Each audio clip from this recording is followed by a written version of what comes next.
제 월급 전부를 남편이 몰래 시어머니께 보내고 있었습니다. 그날 저녁 제가 회사를 그만뒀다고 말하자 시어머니는 밥그릇을 집어던지며 소리쳤습니다. 네가 지금 무슨 짓을 하는 거니? 하지만 그들은 몰랐습니다. 남편의 사업비 때문에 제 이름으로 3억 원의 보증이 설정되었고 그 증거 서류를 제가 이미 은행에서 모두 발급받았다는 사실을 말이죠. 4년간 저를 돈 버는 기계로만 여겼던 시댁에 마침표를 찍을 시간이었습니다. 통쾌한 사이다.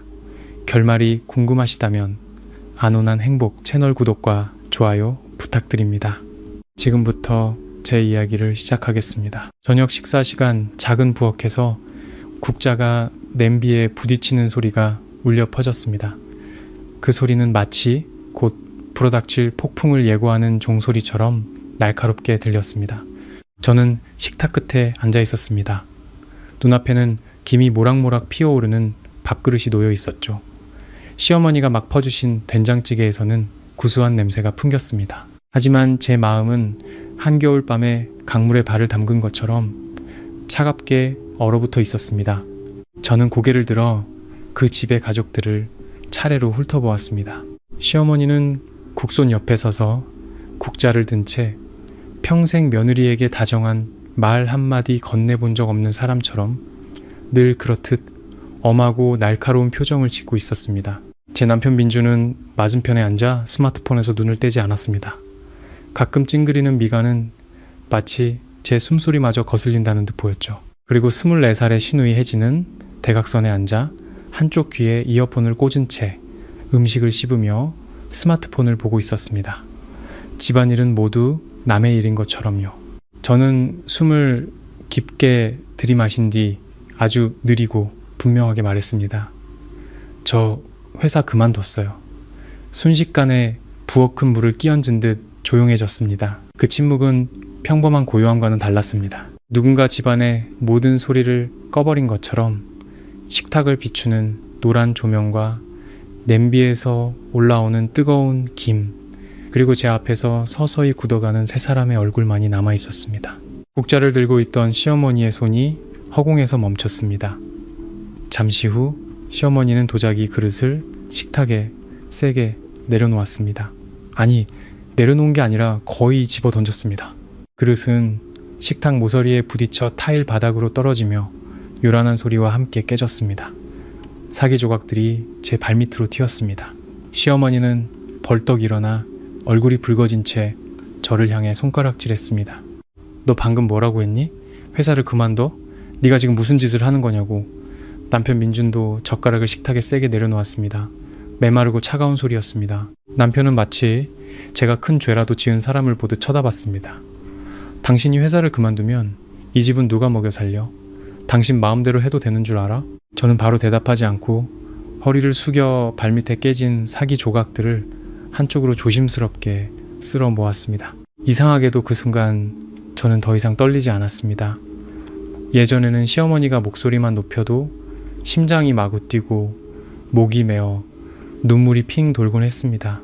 하지만 그날은 저 자신이 이상하게 느껴질 정도로 침착했습니다.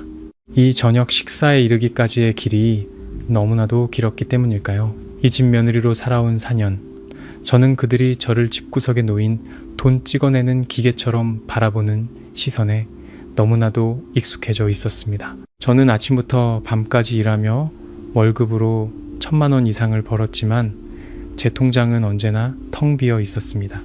처음에는 민준이 부부의 돈은 어머님이 관리하는 게 안전하다고 말했습니다. 저는 그 말을 믿었죠. 하지만 얼마 지나지 않아 제 월급이 통장에 들어오자마자 시어머니의 통장으로 전부 이체된다는 사실을 알게 되었습니다. 제게 한마디 상의도 허락도 없이 말입니다. 돈은 제가 벌었지만 더 이상 제 돈이 아니었습니다. 그 돈은 이 집의 전기세, 수도세, 식비, 시어머니의 약값, 시누이의 용돈, 그리고 남편의 개인 빚을 갚는 데 쓰였습니다.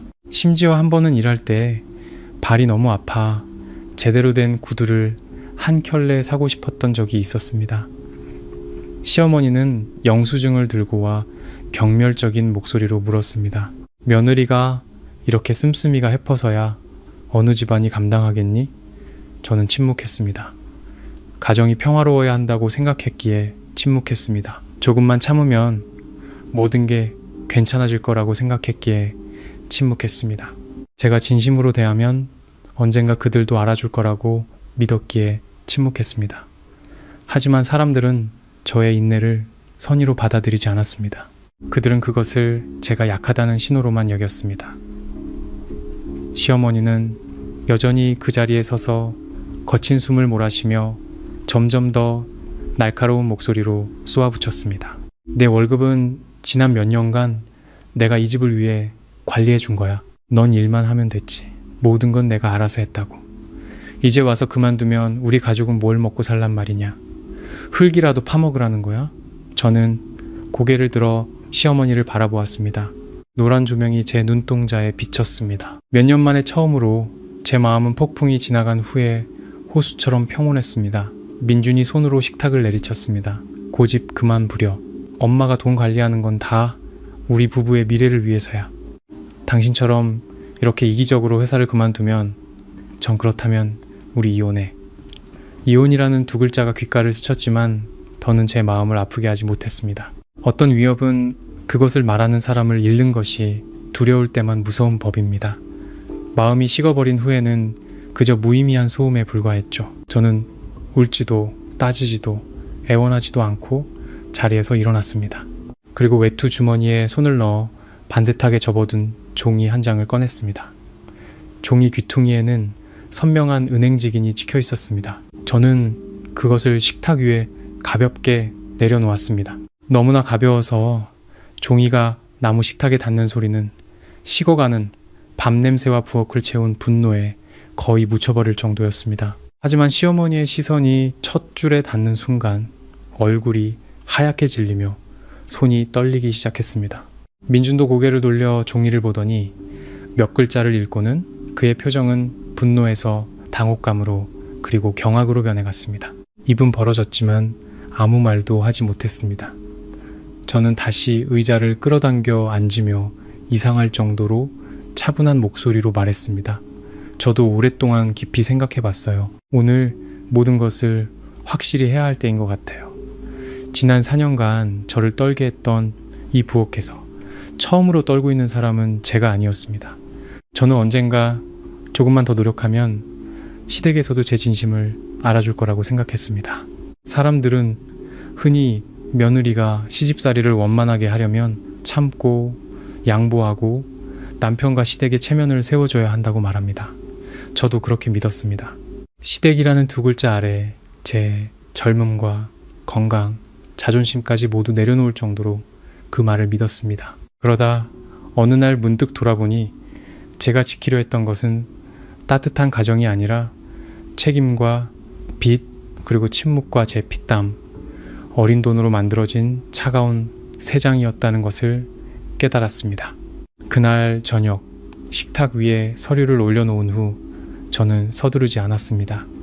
제 앞에 앉은 얼굴들을 하나하나 자세히 보고 싶었습니다. 지난 몇 년간 늘 허리를 꼿꼿이 세우고 집안의 모든 것이 자신의 손아귀에 있어야 직성이 풀리는 듯 말하던 시어머니는 식탁 끝을 꽉 붙잡고 있었습니다. 입술은 굳게 다물었지만 미세하게 떨리고 있었죠. 남편 민주는 달랐습니다. 더 이상 평소의 냉정한 모습은 찾아볼 수 없었습니다. 그는 마치 자신이 항상 숨겨왔던 어두운 구석에서 무언가 튀어나온 것을 본 듯한 눈으로 서류를 쳐다봤습니다. 늘 귀하게 자라 저를 월급 많이 받는 가정부처럼 여기던 시누이 혜진도 스마트폰을 내려놓고 눈을 동그랗게 떴습니다. 얼굴에 감돌던 오만한 표정은 서서히 사라지고 있었습니다. 그 서류가 전부는 아니었습니다. 그것은 제가 지난 몇 주간 조용히 추적해온 긴 이야기의 일부에 불과했습니다. 하지만 선명한 은행직인과 거래 내역 그리고 보증대출에 관한 몇 줄만으로도 그 부엌의 모든 소리를 잠재우기엔 충분했습니다. 시어머니는 마른 침을 삼키며 애써 강한 목소리를 냈습니다. 이게 대체 뭐냐? 이건 어디서 난 게야? 저는 침착하게 대답했습니다. 은행에서 발급받았어요. 제 이름, 제 주민등록번호, 그리고 어머님과 민준 씨가 지난 몇 년간 사용해온 바로 그 제 통장으로요. 민준이 즉시 고개를 번쩍 들었습니다. 당신 엄마를 감시한 거야? 그 말에 저는 실소를 터뜨렸습니다. 아주 가벼웠지만 목구멍까지 쓰라린 웃음이었습니다. 제가 제 월급 통장을 확인하는 걸 감시라고 부르나요? 그럼 지난 몇 년간 제 허락도 없이 월급을 전부 빼돌린 건 뭐라고 불러야 하죠? 민주는 입을 다물었습니다. 저는 그를 바라보았습니다. 처음으로 오랫동안 그를 바라보았지만 더는 마음이 아프지 않았습니다. 예전에 저는 결혼을 맹신하는 한 여자의 미숙함으로 이 남자를 전부 사랑했습니다. 기억이 납니다.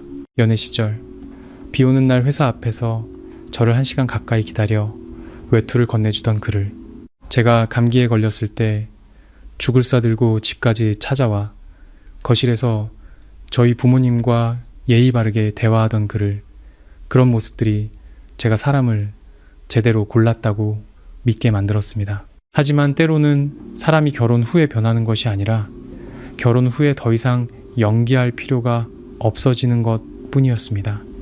저는 28배 그와 결혼했습니다. 그때 저는 서울의 한 미디어 회사에서 인사팀 팀장이었습니다.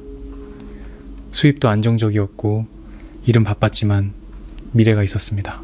민주는 작은 건설회사 기술자였고 월급은 저보다 적었지만 저는 단 한 번도 그것을 문제 삼지 않았습니다. 제게 결혼은 누가 더 많이 버는지를 겨루는 시합이 아니었으니까요. 저는 그저 두 사람이 서로를 아끼고 지켜주며 함께 삶을 꾸려나가기만 하면 된다고 생각했습니다. 하지만 며느리가 된 첫날부터 보이지 않는 무언가가 제 어깨를 짓누르는 것을 똑똑히 느꼈습니다.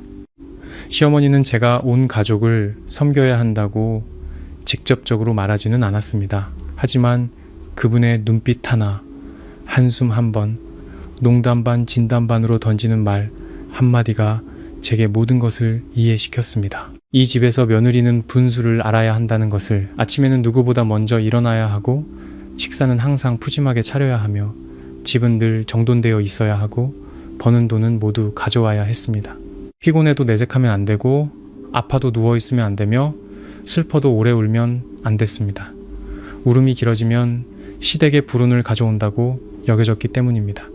처음에는 집집마다 가풍이 다르려니 하며 스스로를 위로했습니다. 시어머니는 일찍 남편을 여의고 혼자 민준과 혜진을 키우셨으니 성격이 까다로운 것도 당연하다고 생각했습니다.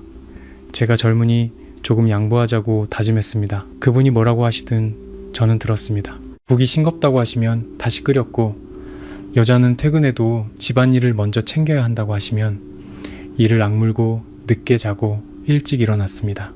어느 날은 밤 9시까지 회의를 하고 집에 돌아왔습니다.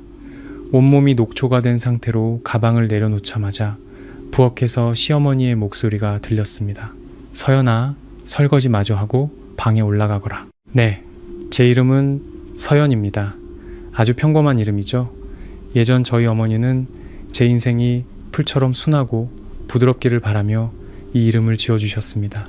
하지만 제가 너무 순하고 부드러웠기에 사람들이 저를 밟고 지나가면서도 아무런 죄책감을 느끼지 못했나 봅니다.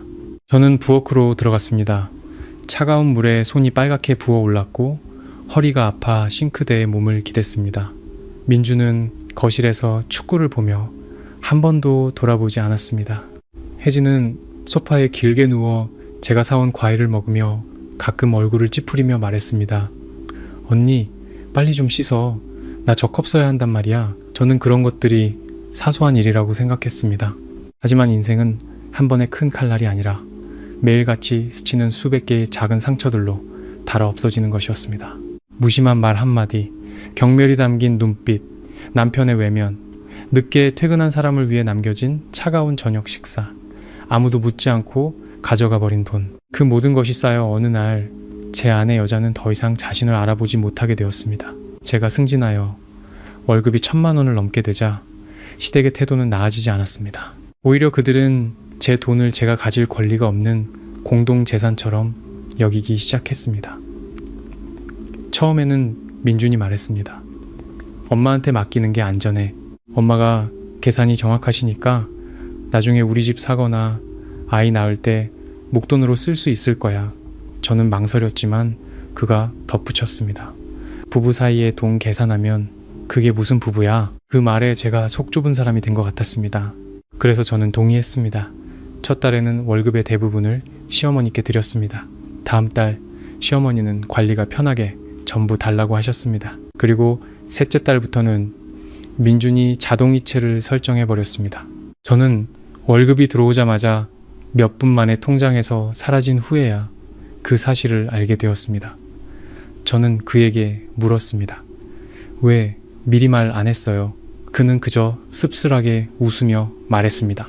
당신 돈이 이 집 돈이지 뭐 가지고 있어 봤자 피곤하기만 하잖아. 가볍게 던진 한마디였지만 제 가슴에 깊이 박혔습니다. 그 돈은 단순한 숫자가 아니었습니다. 제가 새벽 2시까지 보고서를 쓰며 지새운 밤이었고 머리가 깨질 듯 아플 때까지 계속된 회의였으며 열이 나는데도 프로젝트 일정에 차질이 생길까봐 출근했던 날들이었습니다. 제가 온 힘을 다해 맞바꾼 모든 것이었지만 그의 눈에는 그저 이 집 돈일 뿐이었습니다.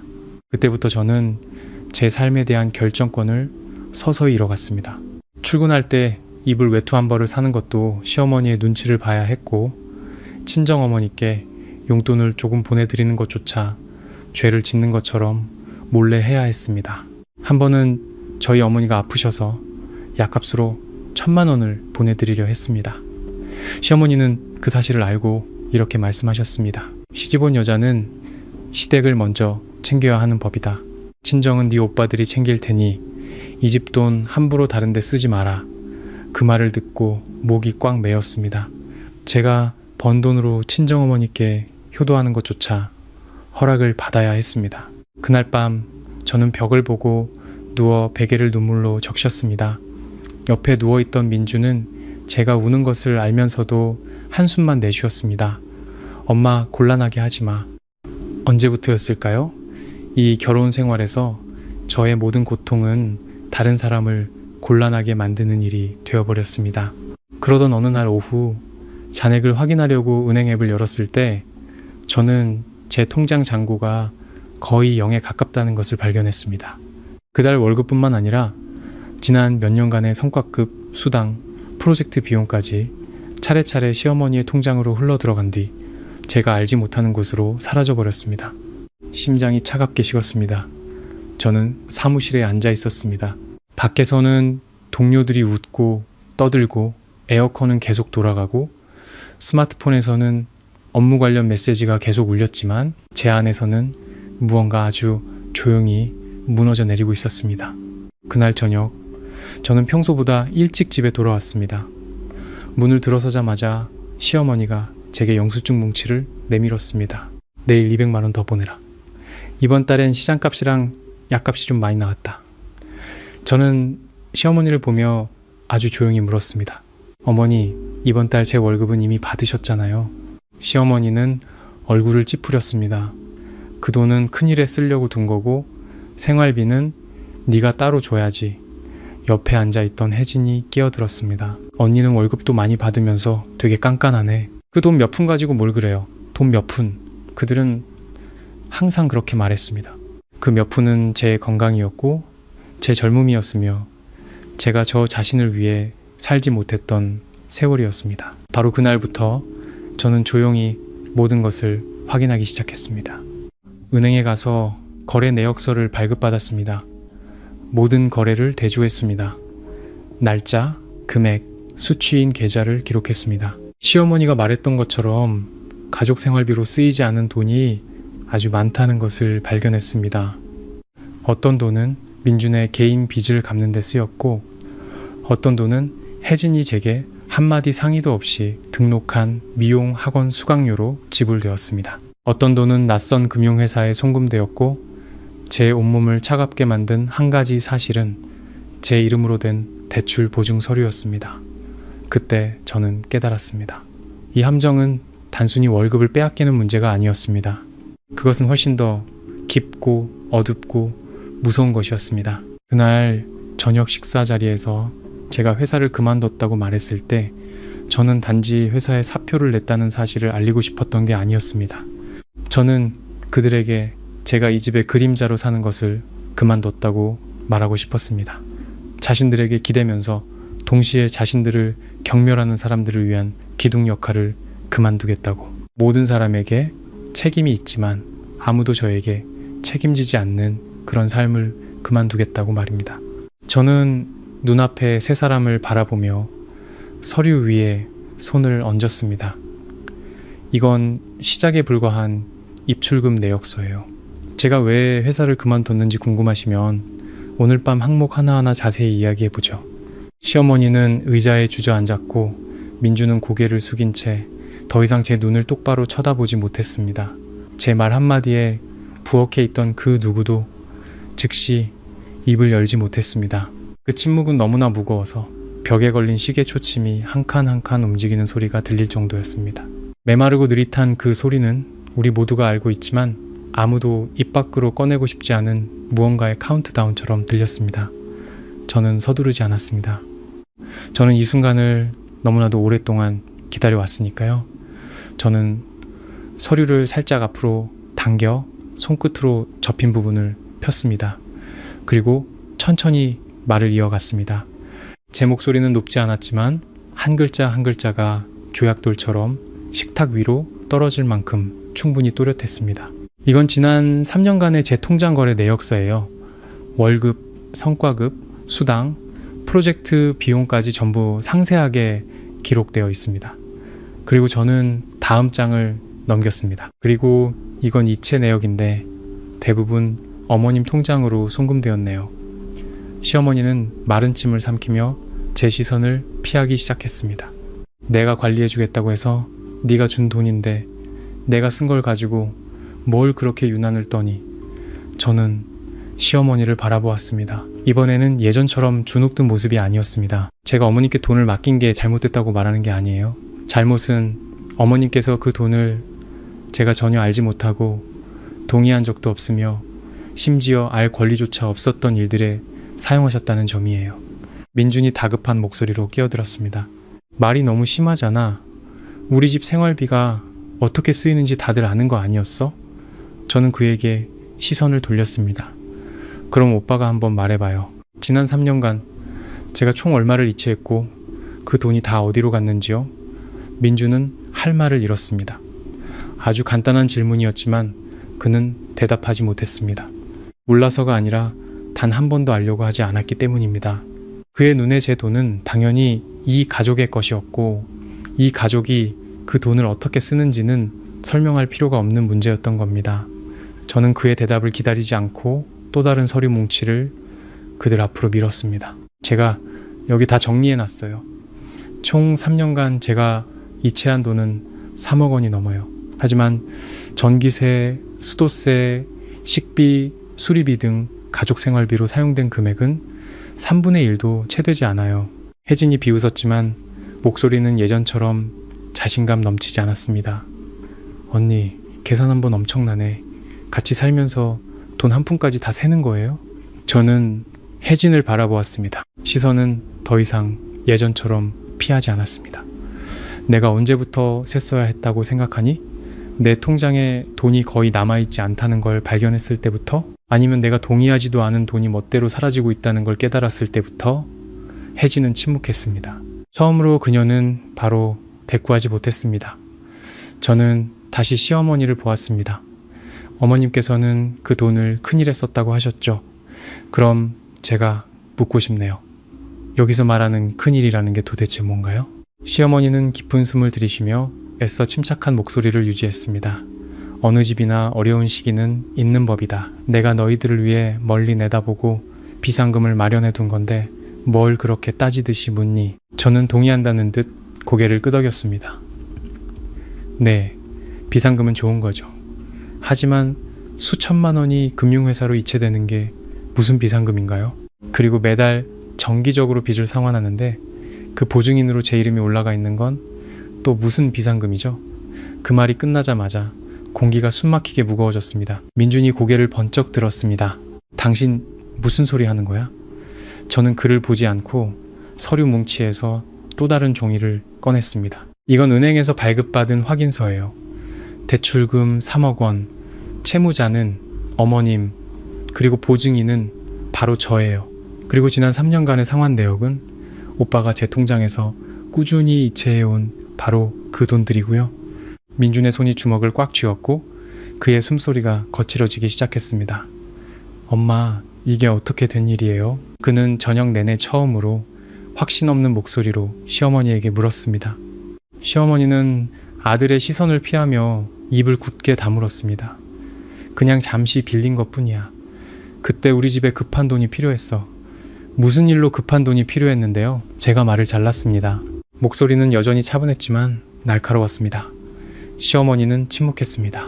민준도 침묵했습니다. 혜진은 이 사람, 저 사람을 번갈아 쳐다보며 얼굴이 창백해지기 시작했습니다. 저는 침묵이 너무 길어지게 두지 않았습니다. 제가 말하지 않으면 그들은 지난 몇 년간 그래왔듯 계속해서 회피할 것을 알고 있었기 때문입니다. 제가 대신 말씀드릴까요? 저는 천천히 말을 이었습니다. 3년 전 민준 씨가 건설 프로젝트에 투자했죠? 민준은 움찔했습니다. 저는 계속했습니다. 그 프로젝트는 실패했어요. 큰 손실을 받고 손실을 메우기 위해 돈을 더 빌렸지만 역부족이었죠. 채권자들이 압박하기 시작했고 그때 어머님께서 저를 보증인으로 세우고 돈을 더 빌리신 거고요. 시어머니가 식탁을 내리쳤습니다. 입 닥쳐라! 집안일에 대해 네가 뭘 안다고 떠들어? 저는 시어머니를 바라보았습니다. 눈빛은 조금도 흔들리지 않았습니다. 제가 지난 3년간 번 돈이 단지 온 가족을 부양하기 위한 것이 아니라 제가 동의한 적도 없는 대출금을 갚기 위한 것이었다는 걸 이해할 만큼은 알아요. 그 말에 부엌은 다시 침묵에 잠겼습니다. 하지만 이번 침묵은 분노의 침묵이 아니라 발가벗겨진 진실의 침묵이었습니다. 민주는 의자에 주저앉아 두 손으로 머리를 감쌌습니다. 그의 어깨가 아주 미세하게 떨리는 것이 마치 온몸의 기운이 다 빠져나간 것 같았습니다. 당신한테 말하려고 했어. 근데 저는 그를 바라보았습니다. 근데 제가 떠날까봐 무서웠던 거겠죠. 그는 대답하지 않았지만 그의 침묵이 이미 대답이었습니다. 저는 길게 한숨을 내쉬었습니다. 분노 때문이 아니라 피곤해서였습니다. 다들 제가 진실을 감당하지 못할 거라고 생각해서 저를 속이셨겠죠. 하지만 사실 제가 감당하지 못하는 건 어려움이 아니라 제가 이 집에서 외부인 취급을 받고 알 권리도 결정할 권리도 없다는 사실이에요. 혜진은 고개를 숙여 더 이상 저를 쳐다보지 못했습니다. 시어머니는 여전히 강한 척했지만 목소리는 예전 같지 않았습니다. 어쨌든 너도 이 집 며느리인데 집안이 어려울 때 힘을 보태는 건 당연한 거 아니냐. 저는 가볍게 웃었습니다. 저는 가족을 돕는 걸 거절한 적 없어요. 처음부터 솔직하게 말씀하셨다면 저는 도왔을 거예요. 하지만 돕는 것과 이용당하는 건 다른 문제예요. 저는 시어머니의 눈을 똑바로 쳐다보았습니다. 지난 3년간 저는 단지 힘을 보탠 게 아니에요. 저는 대신 짊어졌어요. 제가 알지도 못했던 빚을 짊어졌고 제가 선택하지도 않은 책임을 짊어졌어요. 민준이 고개를 들었습니다. 목소리가 쉬어 있었습니다. 서연아, 미안해. 그가 처음으로 그 두 단어를 말했지만 이상하게도 저는 아무것도 느껴지지 않았습니다. 만약 그 사과가 조금 더 일찍 왔더라면 어쩌면 저는 울었을지도 모릅니다. 마음이 약해졌을지도 모르고 다시 한번 참는 길을 택했을지도 모릅니다. 하지만 너무 늦었습니다. 제 심장이 식어버리기엔 충분히 늦은 시간이었습니다. 저는 그를 오랫동안 바라보다가 말했습니다. 저를 속여서 미안한 건가요? 아니면 오늘 제가 모든 걸 알게 되어서 미안한 건가요? 그는 대답하지 않았습니다. 저는 이해했다는 듯 고개를 끄덕였습니다. 괜찮아요? 이제 오빠의 대답은 더 이상 필요 없으니까요. 저는 자리에서 일어나 서류 뭉치를 다시 집어들었습니다. 제가 회사를 그만둔 건 책임을 회피하기 위해서가 아니에요. 제 인생조차 제 뜻대로 할 수 없는 이런 상황에서 더는 살 수 없기 때문이에요. 저는 한 사람 한 사람을 차례로 보며 말했습니다. 그리고 오늘부터 모든 것이 바뀌어야만 해요. 아무도 아무 말도 하지 않았습니다. 하지만 저는 그들이 제가 말하는 변화가 단순한 말다툼이나 한순간의 분노가 아니라 하나의 경계선이라는 것을 이해했음을 알았습니다. 지난 4년간 제가 감히 긋지 못했던 바로 그 경계선 말입니다. 그리고 그날 밤 저는 그 선을 아주 분명하고 단호하게 그었습니다. 제 말이 끝난 후에 부엌은 더 이상 밥을 먹는 공간이 아니었습니다. 그곳은 마치 조용한 법정과 같았습니다. 각자가 자신이 저지른 일들 앞에 서서 부정할 수도 외면할 수도 없었던 일처럼 행동할 수도 없는 그런 곳이었습니다. 저는 여전히 서류 뭉치를 손에 든 채 서 있었습니다. 하지만 마음속에서는 더 이상 익숙한 떨림이 느껴지지 않았습니다. 대신 아주 이상한 평온함이 자리 잡고 있었습니다. 마치 오랜 고요를 앓고 난 뒤처럼 피로는 여전했지만 정신은 그 어느 때보다 맑아진 느낌이었습니다. 민주는 고개를 숙인 채 두 손으로 여전히 이마를 감싸고 있었습니다. 그의 어깨는 기운이 다 빠진 사람처럼 축 처져 있었습니다. 저는 그의 그런 모습을 본 적이 없었습니다. 예전에 그는 모든 일에 있어서 항상 한 발 물러서 있었습니다. 시어머니 편도 제 편도 아닌 어중간한 위치에 서 있었죠. 하지만 바로 그 어중간함이 저를 가장 외롭게 만들었습니다. 그리고 오늘 처음으로 그가 서 있을 중간지대는 더 이상 존재하지 않았습니다. 시어머니는 여전히 앉아 있었지만 그 눈빛은 더 이상 예전처럼 날카롭지 않았습니다. 저는 그 눈빛 속에서 두려움과 비슷한 무언가가 싹트는 것을 보았지만 그녀는 여전히 목소리를 가다듬으려 애썼습니다. 어쨌든 일은 이미 벌어졌어. 그렇게 다 까발려서 네가 얻는 게 뭔데? 집안만 더 시끄러워질 뿐이지. 저는 그녀를 아주 천천히 바라보았습니다. 제가 이걸 밝히는 건 집안을 시끄럽게 만들려는 게 아니에요. 이제부터는 누구도 예전처럼 계속할 수 없게 하려는 거예요. 시어머니는 미간을 찌푸렸습니다. 그게 무슨 뜻이야? 저는 서류 뭉치를 식탁에 내려놓고 시어머니와 민준 쪽으로 가볍게 밀었습니다. 제 뜻은 아주 간단해요. 오늘부터 제 돈은 제가 직접 관리할 거예요. 더 이상 멋대로 돈을 이체하는 일도, 제가 어디에 쓰이는지도 모르는 돈을 들여야 하는 일도, 그리고 제가 모르는 사이에 제 이름으로 보증을 서는 일도 없을 거예요. 혜진이 벌떡 일어나며 쏘아붙였습니다. 말은 참 잘하시네요. 근데 언니 회사 그만뒀다면서요. 관리할 돈이 어디 있어요? 이제부터 오빠랑 엄마가 다 책임지라는 거예요? 저는 혜진을 돌아보았습니다. 지난 3년간 누가 책임지고 있었다고 생각하니 혜진은 할 말을 잃고 입을 굳게 다물었습니다. 저는 다시 민준을 보았습니다. 민준 씨, 제가 하나만 물어볼게요. 만약 오늘 제가 이 사실을 발견하지 못했다면 언제까지 저를 속일 생각이었어요?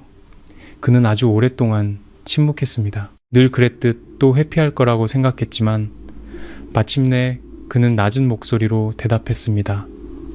모르겠어. 그 대답에 저는 놀라지 않았습니다. 지난 몇 년간 그는 항상 그랬으니까요. 모르고 결정하지 않고 책임지지 않았습니다. 저는 고개를 끄덕였습니다. 맞아요. 모르겠죠. 왜냐하면 단 한 번도 이 문제에 맞서야 한다고 생각해 본 적이 없을 테니까요. 저는 잠시 말을 멈췄다가 이어갔습니다. 하지만 저는 달라요. 저는 더 이상 그 모름 속에서 살 수 없어요. 아무도 반박하지 않았습니다. 부엌은 다시 침묵에 잠겼습니다. 하지만 이번에는 팽팽한 긴장감 대신 무언가 서서히 가라앉는 듯한 무거움이 느껴졌습니다. 굳이 할 수 없을 정도로 천천히 말이죠. 저는 의자를 끌어다 앉았습니다. 저녁 식사 내내 처음으로 저는 허리를 꼿꼿이 펴고 앉았습니다. 고개를 숙이지도 누구의 시선도 피하지 않았습니다.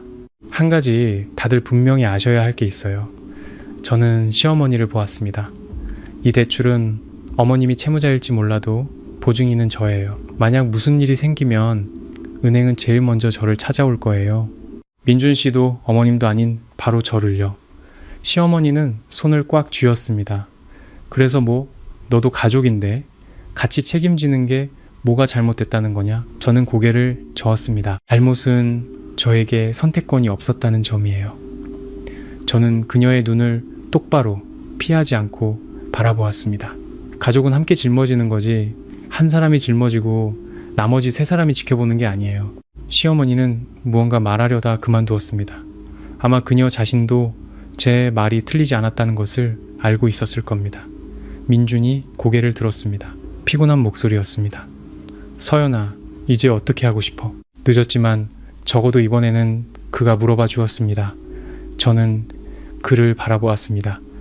제 마음은 더 이상 예전처럼 감정의 파도가 일지 않았습니다. 분노도 고통도 없이 그저 텅 빈 공간만이 선명하게 느껴졌습니다. 명확하게 하고 싶어요. 그가 저를 보았습니다. 어떻게 명확하게? 돈 문제, 책임 문제, 그리고 누가 자기 인생에 책임을 져야 하는지에 대해 명확하게요. 저는 한 글자 한 글자 천천히 말했습니다. 그 대출금 제가 더 이상 대신 갚지 않을 거예요.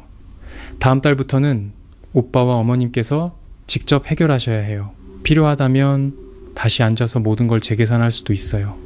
하지만 저는 더 이상 당연히 짊어져야 하는 사람이 아니에요. 혜진이 소리쳤습니다. 언니, 말이 되는 소리를 해요.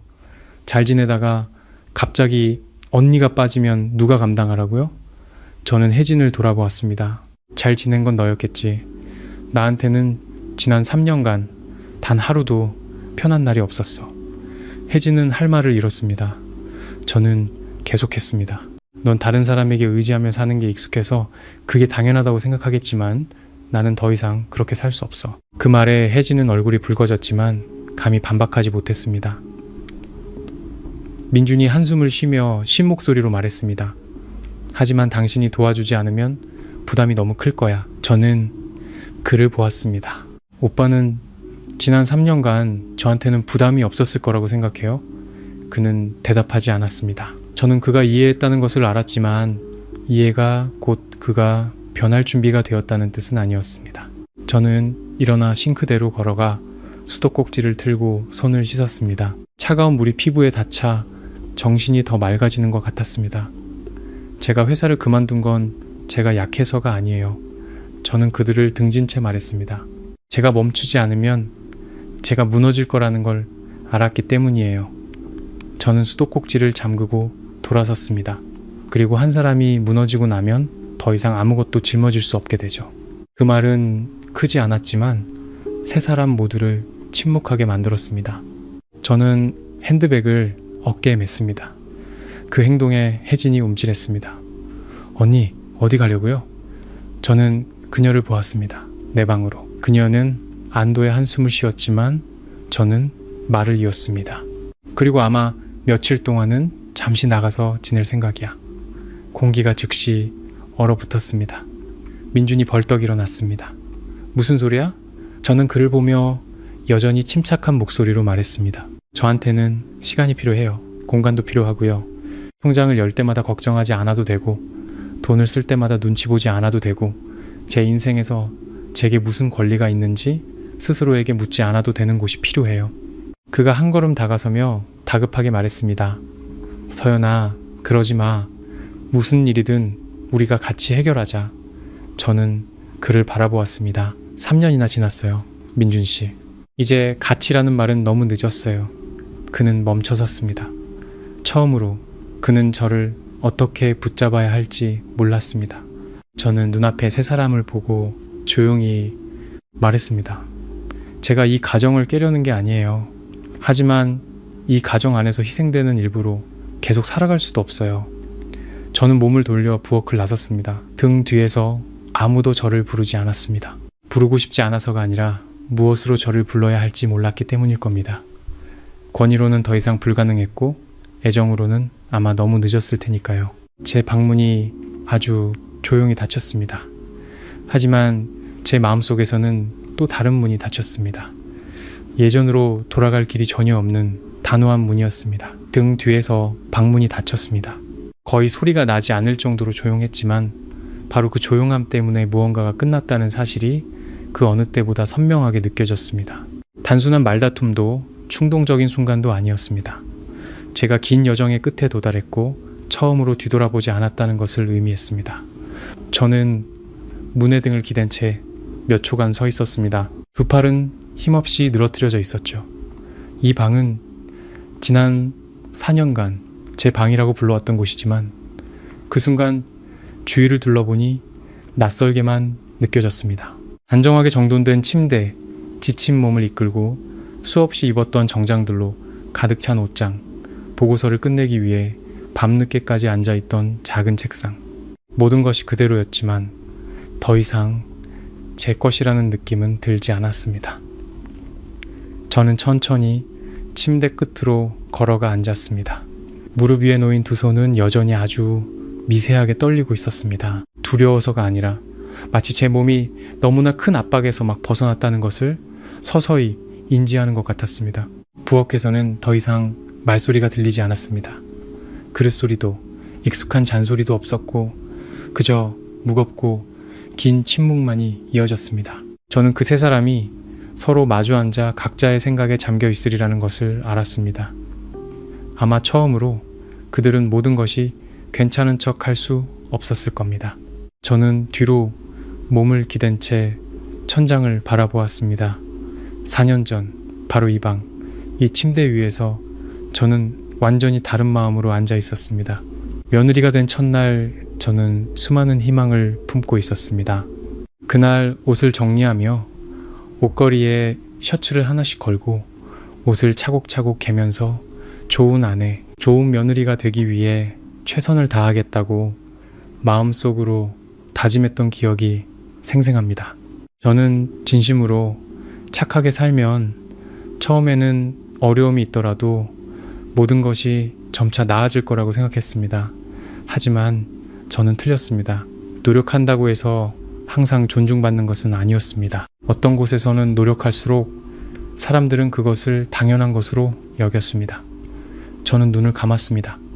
굳이 애쓰지 않아도 기억들이 저절로 떠올랐습니다. 아직 해가 뜨지 않은 새벽 5시에 일어나 조용히 부엌으로 내려가 아침을 준비하던 날들, 칼과 도마가 부딪히는 소리, 물 끓는 소리, 냄비 뚜껑이 달그락거리는 소리, 모든 것이 너무나 익숙한 소리가 되어 어떤 날은 생각 없이도 몸이 저절로 움직였습니다. 한 번은 미열이 있어 머리가 어지러웠지만 억지로 부엌에 서 있었습니다. 제가 아침 식사를 준비하지 않으면 시어머니의 눈초리가 열보다 저를 더 힘들게 할 것을 알고 있었기 때문입니다. 늦게 퇴근하고 굶주린 배를 안고 집에 돌아온 저녁들, 부엌에는 차갑게 식은 음식뿐이었습니다. 아무도 제게 밥은 먹었는지 피곤하지는 않은지 묻지 않았습니다. 그저 익숙한 한마디뿐이었죠. 다 먹고 설거지 꼭 해놔라. 월급이 통장에 들어오자마자 잔액을 확인할 틈도 없이 이체 완료 알림이 뜨던 순간들. 처음에는 허탈했지만 나중엔 너무 익숙해져서 어떤 다른 은행 앱을 열어보지도 않았습니다. 열어봤자 잔고는 거의 0이었으니까요. 저는 스스로에게 왜 이렇게 받아들이고만 있었는지, 왜 더 일찍 반발하지 않았는지 묻곤 했습니다. 하지만 이내 깨달았습니다. 제가 몰랐던 것이 아니라 모든 것에 한꺼번에 맞서 싸울 힘이 없었던 것입니다. 회사 일이 제 에너지를 너무 많이 빼앗아갔고 집에 돌아오면 그저 조용히 쉬고 싶었습니다. 비록 그것이 가짜 평화일지라도 말입니다. 그러다 제 몸이 신호를 보내기 시작했습니다. 사무실에서 거의 쓰러질 뻔했던 그날을 저는 똑똑히 기억합니다. 평소와 다름없는 어느 날 오후였습니다. 회의 중에 갑자기 머리가 핑 돌고 심장이 비정상적으로 빨리 뛰었습니다. 저는 양해를 구하고 화장실로 갔습니다. 세면대에 손을 짚고 거울 속 제 모습을 보았습니다. 창백한 얼굴, 화장으로도 가릴 수 없을 만큼 짙어진 다크서클. 그때 저는 제가 얼마나 지쳐 있었는지를 문득 깨달았습니다. 그날 저녁 집에 돌아와서도 저는 아무 말도 하지 않았습니다. 여전히 밥을 먹고 청소를 하고 평소처럼 모든 일을 했습니다.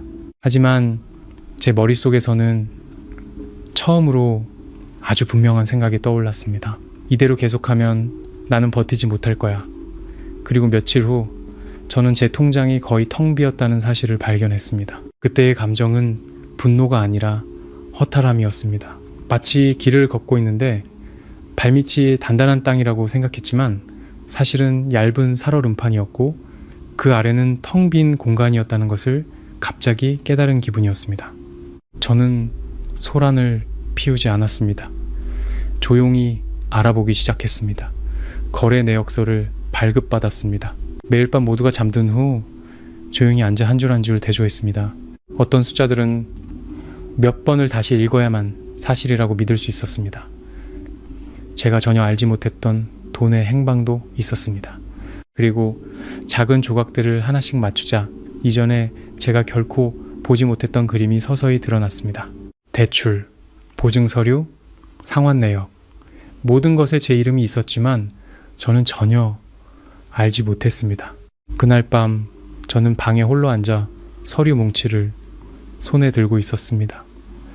심장은 아주 천천히 뛰었습니다. 침착해서가 아니라 너무 지쳐서 격하게 반응할 힘조차 없었기 때문입니다. 저는 울지 않았습니다.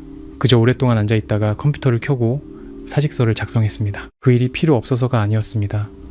오히려 그 일은 제가 유일하게 자부심을 느끼는 것이었습니다.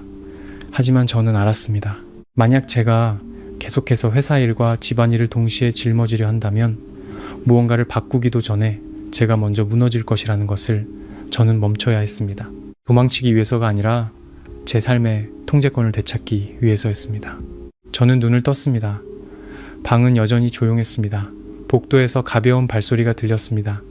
민준일 거라고 짐작했지만 그는 문을 두드리지 않았습니다. 발소리는 몇 초간 멈췄다가 다시 멀어졌습니다. 저는 허탈하지 않았습니다. 아마 우리 사이의 거리는 이미 너무 멀어져서 문 하나쯤은 더 이상 장애물이 아니었을 겁니다. 저는 일어나 옷장을 열었습니다. 제 손이 셔츠와 정장들을 스쳐 지나갔습니다. 보너스로 산 옷도 있었고 동료가 선물해준 옷도 있었으며 몇 번을 망설인 끝에 산 옷도 있었습니다. 하지만 그 순간 더 이상 애착이 느껴지지 않았습니다.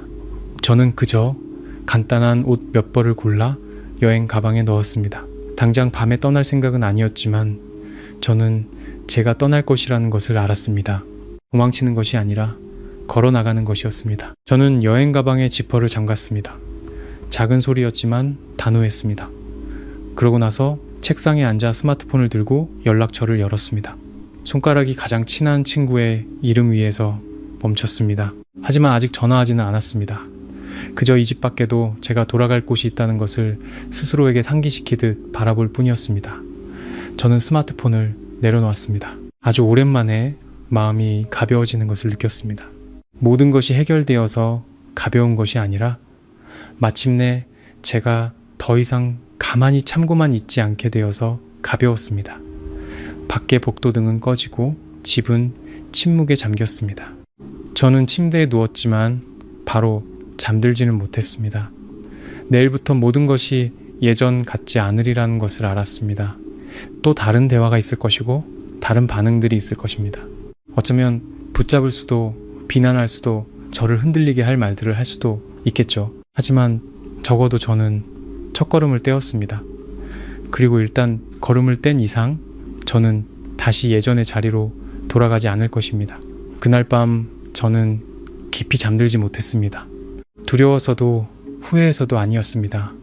정신이 너무나 맑았기 때문입니다. 오랫동안 억눌려왔던 생각, 기억, 지난 몇 년간의 삶의 작은 세부 사항들이 차례로 떠올라 더 이상 외면할 수 없을 만큼 선명해졌습니다. 저는 벽을 향해 옆으로 누웠습니다. 무드등 불빛이 희미한 공간을 비추고 있었죠. 예전에는 이런 고요한 순간들을 두려워했습니다.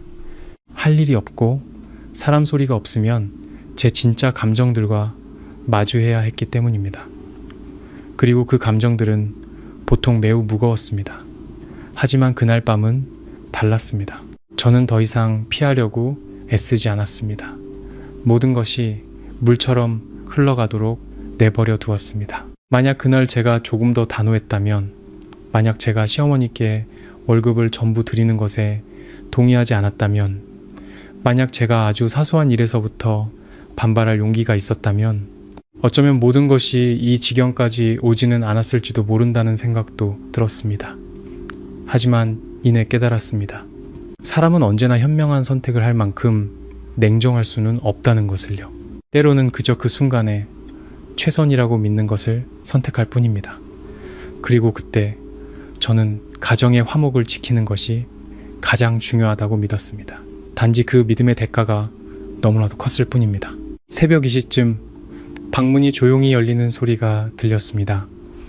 저는 돌아보지 않았지만 민준이라는 것을 알았습니다. 그는 몇 초간 그곳에 서서 무언가 고민하는 듯 하더니 조용히 안으로 들어왔습니다. 제가 깰까봐 두려워하는 듯 발소리는 아주 조심스러웠습니다. 하지만 사실 저는 이미 오래전부터 깨어 있었습니다. 그는 불을 켜지 않고 침대 옆에 한참 동안 서 있었습니다. 서연아. 그가 작게 불렀습니다. 저는 바로 대답하지 않았습니다. 화가 나서가 아니라 그가 다음에 무슨 말을 할지 기다리고 있었습니다. 나랑 잠깐 얘기 좀 할 수 있을까? 그의 목소리는 낮았고 예전에는 거의 들어본 적 없는 어색함이 묻어 있었습니다. 저는 몸을 돌려 앉았습니다. 희미한 불빛 때문에 그의 얼굴이 선명하게 보이지는 않았지만 그 위에 드리워진 피곤함은 느낄 수 있었습니다. 해요. 그는 의자를 끌어와 제 맞은편에 앉았습니다. 두 손은 깍지를 끼고 있었죠. 그가 어디서부터 시작해야 할지 모를 때 나오는 습관이었습니다. 오늘 일. 당신이 많이 충격받았을 거 알아. 그가 천천히 말했습니다. 이렇게 오래 숨길 생각은 아니었어. 처음에는 그냥 빨리 해결될 줄 알았어. 괜찮아질 거라고 당신 걱정시키고 싶지 않았어. 저는 그의 말을 끊지 않고 바라보았습니다. 하지만 모든 게 생각대로 되지 않았어. 프로젝트는 실패하고 빚은 늘어만 가고 엄마도 걱정하시니까. 그래서 그가 말을 멈췄습니다. 당신한테 기댈 수밖에 없었어. 저는 조용히 물었습니다. 기댄 건가요? 아니면 그냥 가져간 건가요? 그는 침묵했습니다. 그 질문은 대답이 필요 없었습니다. 저는 말을 이었습니다. 목소리는 여전히 차분했습니다. 오빠는 제가 걱정할까봐 그랬다고 했죠. 하지만 지난 3년간 제가 어떻게 살았는지 알아요? 진실을 알아서가 아니라 항상 무언가 잘못되었다고 느꼈기 때문에 힘들었어요. 아무도 제게 말해주지 않았죠. 그런 느낌이 차라리 진실을 아는 것보다 더 사람을 지치게 만들어요. 그는 고개를 숙였습니다. 미안해. 그 두 단어가 다시 나왔지만 이번에는 더 이상 제 마음을 흔들지 못했습니다. 뭐가 미안한데요? 제가 물었습니다. 그는 고개를 들었지만 제 눈을 똑바로 쳐다보지는 못했습니다. 사실대로 말하지 못한 거. 당신한테 너무 많은 짐을 지게 한 거. 저는 가볍게 고개를 끄덕였습니다. 적어도 그는 일부는 이해하고 있었습니다. 저는 잠시 말을 멈췄다가 다시 물었습니다. 하지만 제가 왜 멈추기로 결심했는지는 이해해요? 그는 아주 작게 고개를 저었습니다. 저는 그를 바라보았습니다. 눈빛에는 더 이상 원망이 없었고 오직 명확함만이 있었습니다. 빚 때문도 아니고 돈 때문도 아니에요. 지난 3년간 저는 이 집에서 결정권을 가진 사람으로 존중받지 못했다는 걸 깨달았기 때문이에요. 저는 그저 실행하는 사람이었을 뿐이에요. 그는 주먹을 꽉 쥐었습니다. 나는 그렇게 생각 안 해. 하지만 오빠의 행동이 그랬어요. 제가 말을 잘랐습니다. 오빠가 저를 대신해 결정했고 어머님이 저를 대신해 결정했어요. 저는 질문받지 못했고요. 그건 가족이 아니에요. 그건 이용당하는 거죠. 방은 다시 조용해졌습니다. 천장 선풍기가 규칙적으로 돌아가며 아주 작은 소리를 냈지만 그 순간에는 그 소리마저 선명하게 들렸습니다. 민준이 한숨을 쉬었습니다. 피곤한 목소리였습니다. 그럼 이제 어떻게 할 생각이야? 저는 바로 대답하지 않고 가로등 불빛이 노랗게 스며드는 창밖을 바라보았습니다. 내일 잠시 나가서 지낼 거예요. 그가 움찔했습니다. 진심이야? 네. 제가 떠나면 이 집은 어떻게 되는데요? 저는 그를 돌아보았습니다. 이 집은 원래 저한테 의존하지 않았잖아요. 적어도 다들 그렇게 생각해왔고요. 그는 할 말을 잃었습니다. 저는 말을 이었습니다. 이제 저는 그냥 다들 말해왔던 그대로 행동하는 것 뿐이에요. 각자 자기 몫은 자기가 알아서 하는 거예요. 그는 오랫동안 침묵했습니다. 저는 그가 빚과 생활비 그리고 제 돈이 없으면 모든 것이 얼마나 어려워질지를 생각하고 있다는 것을 알았습니다. 하지만 그것은 그가 지금이 아니라 3년 전에 생각했어야 할 문제였습니다. 서연아. 그가 낮게 불렀습니다. 당신이 떠나면 우리 이혼하자는 뜻이야? 그 질문이 몇 초 살아봉 중에 떠 있었습니다. 저는 피하지 않고 그를 바라보았습니다. 지금 당장은 그 생각까지는 안 했어요. 그는 안도의 한숨을 내쉬는 듯 했습니다. 하지만 저는 말을 이었습니다. 하지만 모든 것이 예전과 똑같다면 그건 시간 문제일 거예요. 그는 더 이상 아무 말도 하지 않았습니다. 저는 일어나 책상으로 가서 물을 한 잔 따랐습니다. 손은 떨리지 않았습니다. 한 모금 마신 뒤 컵을 내려놓았습니다. 민준 씨, 제가 이해심 없는 사람은 아니에요. 오빠가 실패한 것도 그 스트레스도 이해해요. 하지만 제가 선택하지도 않은 소용돌이에 멋대로 끌려 들어가는 건 받아들일 수 없어요. 저는 그를 돌아보았습니다. 만약 처음부터 제게 말했다면 저는 오빠와 함께 방법을 찾았을 거예요. 하지만 오빠는 자신에게 가장 쉽고 저에게는 가장 어려운 방법을 선택했어요. 그는 반박하지 않고 고개를 숙였습니다. 저는 그를 몇 초 더 바라보다가 말했습니다. 오늘 밤 곰곰이 생각해봐요. 저를 어떻게 붙잡을지가 아니라 지금까지 저를 어떻게 대해왔는지를요. 저는 무드등을 끄고 다시 누웠습니다. 저 피곤해요. 오빠도 방으로 가요. 그는 잠시 더 앉아있다가 일어섰습니다. 나가기 전 그는 문 앞에서 멈춰 섰지만 아무 말도 하지 않았습니다. 문이 닫히고 방은 다시 조용해졌습니다. 저는 눈을 감았습니다. 이번에는 이전처럼 생각이 꼬리에 꼬리를 물지 않았습니다. 그저 아주 분명한 느낌만이 남았습니다. 저는 해야 할 말을 모두 했습니다. 앞으로 어떻게 될지는 아직 모르지만 적어도 저는 더 이상 어둠 속에 있지 않았습니다. 다음날 아침 저는 평소보다 일찍 잠에서 깼습니다. 습관이나 알람 시계 때문이 아니라 마음속에 아주 낯선 느낌 때문이었습니다. 마치 오늘 이 내 인생의 새로운 단계로 넘어가는 날이라는 것을 확신하는 사람처럼요. 앞으로 어떻게 될지는 아직 명확하지 않았지만 더 이상 뒤돌아설 생각은 없었습니다. 저는 몇 분간 가만히 누워 천장을 바라보며 방 안의 고요함을 느꼈습니다. 부엌에서 들려오던 익숙한 다그락거리는 소리도 시어머니의 발소리도 거실에서 들려오던 TV 소리도 없었습니다. 집 전체가 너무나 조용해서 창문 틈으로 스며드는 바람 소리가 희미하고 차갑게 들릴 정도였습니다. 저는 일어나 천천히 이불을 개었습니다. 아주 익숙한 동작이었지만 오늘은 느낌이 달랐습니다.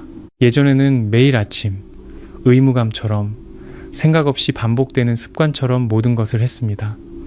하지만 오늘은 제가 하는 작은 일 하나하나에 의식이 담겨 있었습니다. 마치 지금부터는 누군가의 기대 때문이 아니라 제 자신의 선택에 따라 모든 것을 할 것이라고 스스로에게 확인시켜주는 것 같았습니다. 저는 옷을 갈아입고 머리를 단정하게 묶은 뒤 여행 가방을 끌었습니다. 가방은 작고 무겁지 않았습니다. 옷 몇 벌과 약간의 개인 용품, 그리고 제가 미리 준비해둔 서류 뭉치가 전부였습니다. 저는 많은 것을 챙기지 않았습니다. 가져갈 것이 없어서가 아니라 이 집에서 제가 떠나보내야 할 것은 물건이 아니라 낡은 삶의 방식이라는 것을 알았기 때문입니다. 방문을 열자 복도는 여전히 조용했습니다. 아침 햇살이 창문을 통해 들어와 타일 바닥에 옅은 노란빛을 드리우고 있었습니다. 저는 여행 가방을 끌며 천천히 계단을 내려갔습니다. 바퀴 구르는 소리가 규칙적으로 울려 퍼졌습니다. 거실에 도착하자마자 저는 그곳에 앉아있는 시어머니를 보았습니다. 평소처럼 부엌에 서 있지도 국자를 들고 있지도 분주하지도 않았습니다. 그녀는 의자에 조용히 앉아 있었습니다. 두 손은 무릎 위에 놓여 있었고 등은 약간 굽어 있었으며 시선은 마치 누군가를 기다리는 듯 현관문을 향해 있었습니다. 저를 보자 그녀는 고개를 들었습니다. 그 눈빛에 저는 잠시 멈칫했습니다. 더 이상 예전처럼 날카롭지도 익숙한 위압감도 없었습니다. 대신 피로와 긴장 그리고 불안감이 뒤섞인 무언가가 담겨 있었습니다. 일어났구나. 그녀가 평소보다 낮은 목소리로 물었습니다. 네, 저는 침착한 목소리를 유지하며 대답했습니다. 그녀는 제 손에 들린 여행 가방을 한번 그리고 저를 다시 한번 쳐다보았습니다. 정말 갈셈이냐? 저는 그녀의 시선을 피하지 않았습니다. 이미 말씀드렸어요. 그녀는 손을 살짝 쥐며 목소리를 높였습니다. 어제 일 몇 가지 때문에 이렇게까지 유난을 떠는 거냐? 어느 집이나 어려운 시기는 있는 법인데 네가 이렇게 나가면 남들이 뭐라고 생각하겠어? 저는 한 걸음 더 다가가 발 옆에 가방을 내려놓고 그녀를 똑바로 쳐다보았습니다. 저는 남들이 어떻게 생각하는지 때문에 가는 게 아니에요. 제가 이 집에 계속 있으면 더 이상 제 자신이 아니게 될 거라는 걸 알기 때문에 가는 거예요. 그녀는 잠시 침묵하더니 더 느린 목소리로 말했습니다. 네가 그렇게 말하는 건 옳지 않아. 나는 단 한 번도 너를 박대한 적이 없다. 저는 그 말을 듣고 화가 나기보다는 슬펐습니다. 그럼 어머님께서 한번 말씀해 보세요. 지난 4년간 제게 피곤하지 않냐고 물어보신 적 한 번이라도 있으세요? 그녀는 대답하지 않았습니다. 돈은 충분히 쓰냐고 물어보신 적은요? 혹시 월급의 일부라도 직접 관리하고 싶으냐고 물어보신 적은 있으세요? 없어. 그녀는 고개를 돌렸습니다. 저는 말을 이었습니다.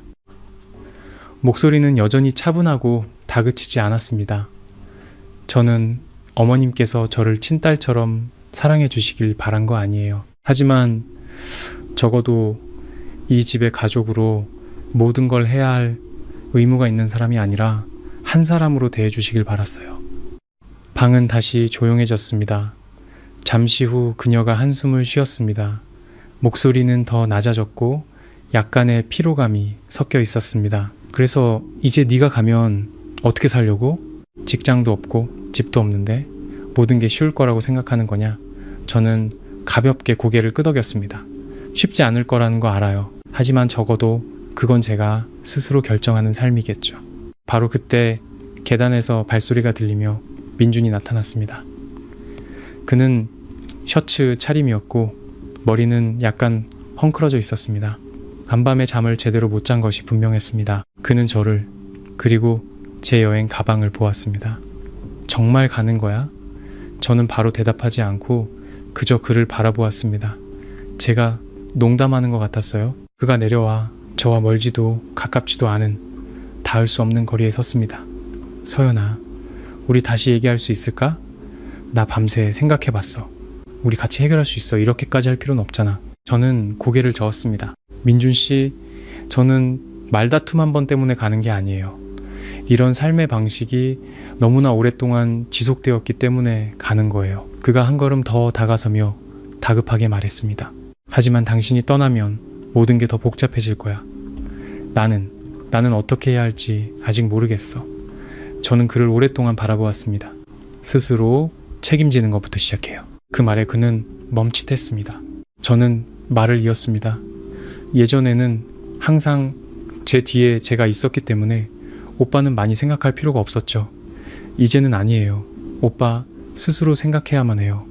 혜진이 위층에서 뛰어내려왔습니다. 머리는 미처 묶지 못한 채였습니다.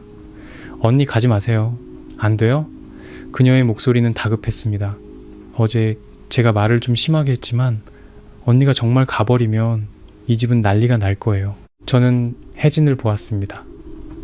늘 저를 무시하는 듯 굴던 신우이가 지금은 당황하며 자신감 없는 눈빛을 하고 있었습니다.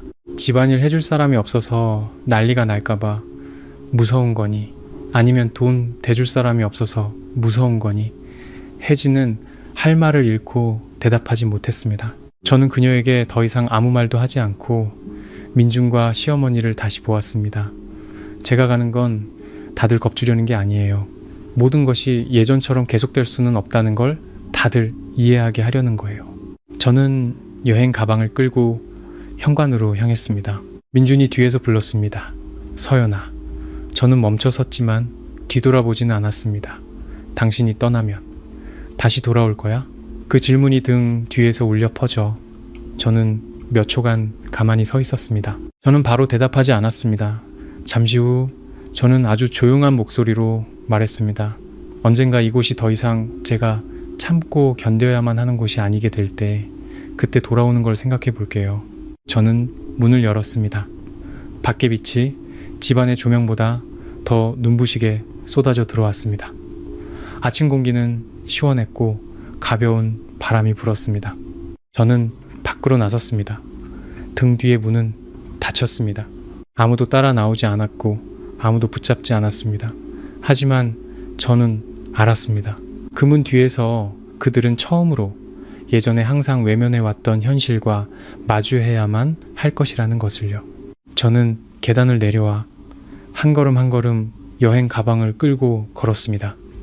마음이 그 어느 때보다 가벼웠습니다. 모든 것에서 벗어났기 때문이 아니라 처음으로 저 자신을 선택했기 때문이었습니다. 등 뒤의 문이 닫혔고 저는 뒤돌아보지 않았습니다. 강한 척하기 위해서가 아니었습니다. 만약 그 순간 뒤돌아봤다면 눈빛 하나, 부르는 소리 한 번에 제 걸음이 무뎌질 수도 있다는 것을 알았기 때문입니다. 그리고 저는 이미 인생에서 너무나 많이 주저앉았었습니다. 이른 아침 집 앞 골목은 한산했습니다. 햇살은 아직 따갑지 않았고 가벼운 바람이 불어와 제 옷자락을 살짝 흔들었습니다. 저는 천천히 여행 가방을 끌고 걸었습니다. 시멘트 바닥 위를 구르는 바퀴 소리가 규칙적으로 단순하게 울려 퍼졌지만 이상하게도 그 소리가 저를 안심시켰습니다. 적어도 지금 이 한 걸음 한 걸음은 온전히 제가 선택한 것이었습니다. 저는 바로 멀리 가지 않았습니다. 골목 어귀에서 멈춰서서 지난 4년간 온전히 느껴본 적 없는 공기를 깊이 들이마시듯 잠시 서 있었습니다. 그리고 스마트폰을 꺼내 수진에게 전화를 걸었습니다. 수진은 제 대학 시절부터 가장 친한 친구입니다.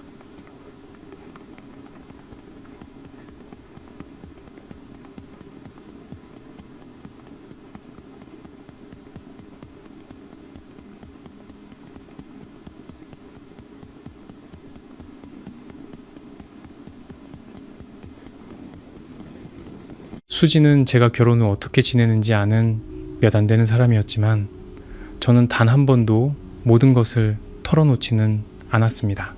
믿지 못해서가 아니라 제 자신을 늘 슬픈 이야기나 하는 사람으로 만들고 싶지 않았기 때문입니다. 전화벨이 몇 번 울린 뒤 수진이 받았습니다. 여보세요? 서연아. 수진의 목소리는 예전 그대로 빠르고 따뜻했습니다. 나야. 저는 애써 평소처럼 말했습니다. 무슨 일이야? 이른 아침부터 전화한 거 보면 무슨 일 있는 거지? 저는 잠시 침묵하다가 말했습니다. 나 방금 시댁에서 나왔어. 전화기 저편에서 2초간 침묵이 흘렀습니다. 싸우고 그냥 나온 거야? 아니, 진짜로 나온 거야. 수지는 바로 더 묻지 않았습니다. 저는 그것이 그녀의 방식이라는 것을 알았습니다. 심각한 일이라고 느끼면 다그치기보다는 상대방이 스스로 말할 시간을 주는 친구였죠. 나 지금 너희 집 근처인데 며칠만 신세 좀 져도 될까? 제가 물었습니다. 며칠이 아니라 수진이 바로 대답했습니다. 얼마든지 있어도 돼. 거기 가만히 있어. 내가 데리러 갈게. 저는 가볍게 웃었습니다. 아니야, 괜찮아. 나 택시 타고 갈 수 있어. 아니, 가만히 있어. 내가 갈게. 수진의 목소리는 단호했습니다. 저는 더 말하지 않고 응이라고 대답한 뒤 전화를 끊었습니다. 약 20분 후 수진이 나타났습니다. 여전히 빠른 몸놀림, 높게 묶은 머리, 단순한 옷차림이었지만 눈빛은 막 잠에서 깬 사람과는 달랐습니다. 아주 맑고 또렷한 모든 것을 받아들일 준비가 된 눈빛이었습니다. 수진은 차에서 내려 제 머리부터 발끝까지 훑어보고 제 여행 가방을 보았습니다. 진짜 나왔네. 수지는 더 묻지 않고 트렁크를 열었습니다. 내가 들게. 그녀는 제 가방을 들어 안에 넣고는 저를 보았습니다. 타. 저는 조수석에 앉았습니다. 차문이 닫히는 순간 저는 제가 4년간 몸담았던 곳을 막 공식적으로 떠났다는 것을 깨달았습니다. 하지만 그 느낌은 상실감이 아니라 해방감이었습니다. 수지는 차를 몰았습니다. 처음 몇 분간은 아무것도 묻지 않았습니다. 차가 골목을 빠져나와 큰 길로 들어서고 나서야 그녀가 입을 열었습니다. 말해봐. 무슨 일이야? 저는 창밖을 보았습니다. 스쳐 지나가는 가로수, 길 위의 사람들, 문을 여는 상점들, 모든 것이 평소와 다름없는 아침이었습니다. 단지 제 인생만이 막 변했을 뿐이었습니다. 저는 털어놓았습니다. 다급하게가 아니라 월급이 멋대로 이체되던 일부터 대출 사실을 발견한 것까지, 그리고 어젯밤 식탁에 서류를 올려놓았던 일과 오늘 아침 집을 나선 것까지 천천히 이야기했습니다. 수지는 말을 끊지 않았습니다. 그저 운전을 하며 가끔 고개를 끄덕이며 이야기의 조각들을 하나씩 맞추는 듯 했습니다. 제 이야기가 끝났을 때 차는 마침 수진이 사는 아파트 앞에 멈췄습니다. 그녀는 시동을 끄고 저를 돌아보았습니다. 너 정말 잘 참았다. 저는 씁쓸하게 웃었습니다. 잘 참은 게 아니라 다른 방법이 없었어. 수진이 한숨을 쉬었습니다. 방법이 왜 없어? 하지만 넌 가장 어려운 길을, 그리고 가장 올바른 길을 선택한 거야. 저는 아무 말도 하지 않았습니다. 우리는 집으로 올라갔습니다. 수진의 집은 크지 않았지만 깔끔하고 밝았습니다. 저는 거실 구석에 가방을 내려놓고 주위를 둘러보았습니다.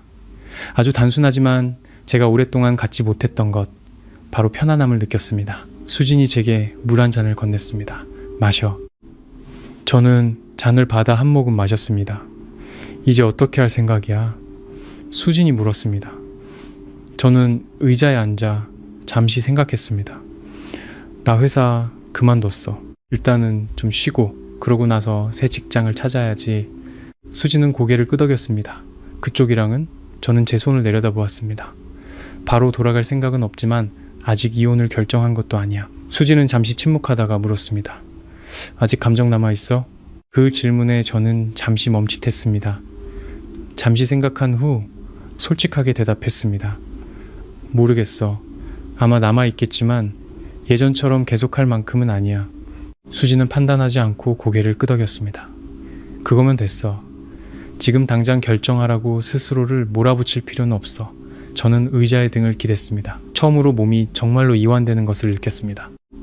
하지만 그 평온함은 오래가지 않았습니다. 점심때쯤 제 스마트폰이 울렸습니다. 화면에 뜬 이름, 민준이었습니다. 저는 몇 초간 화면을 바라보다가 전화를 받았습니다. 여보세요? 전화기.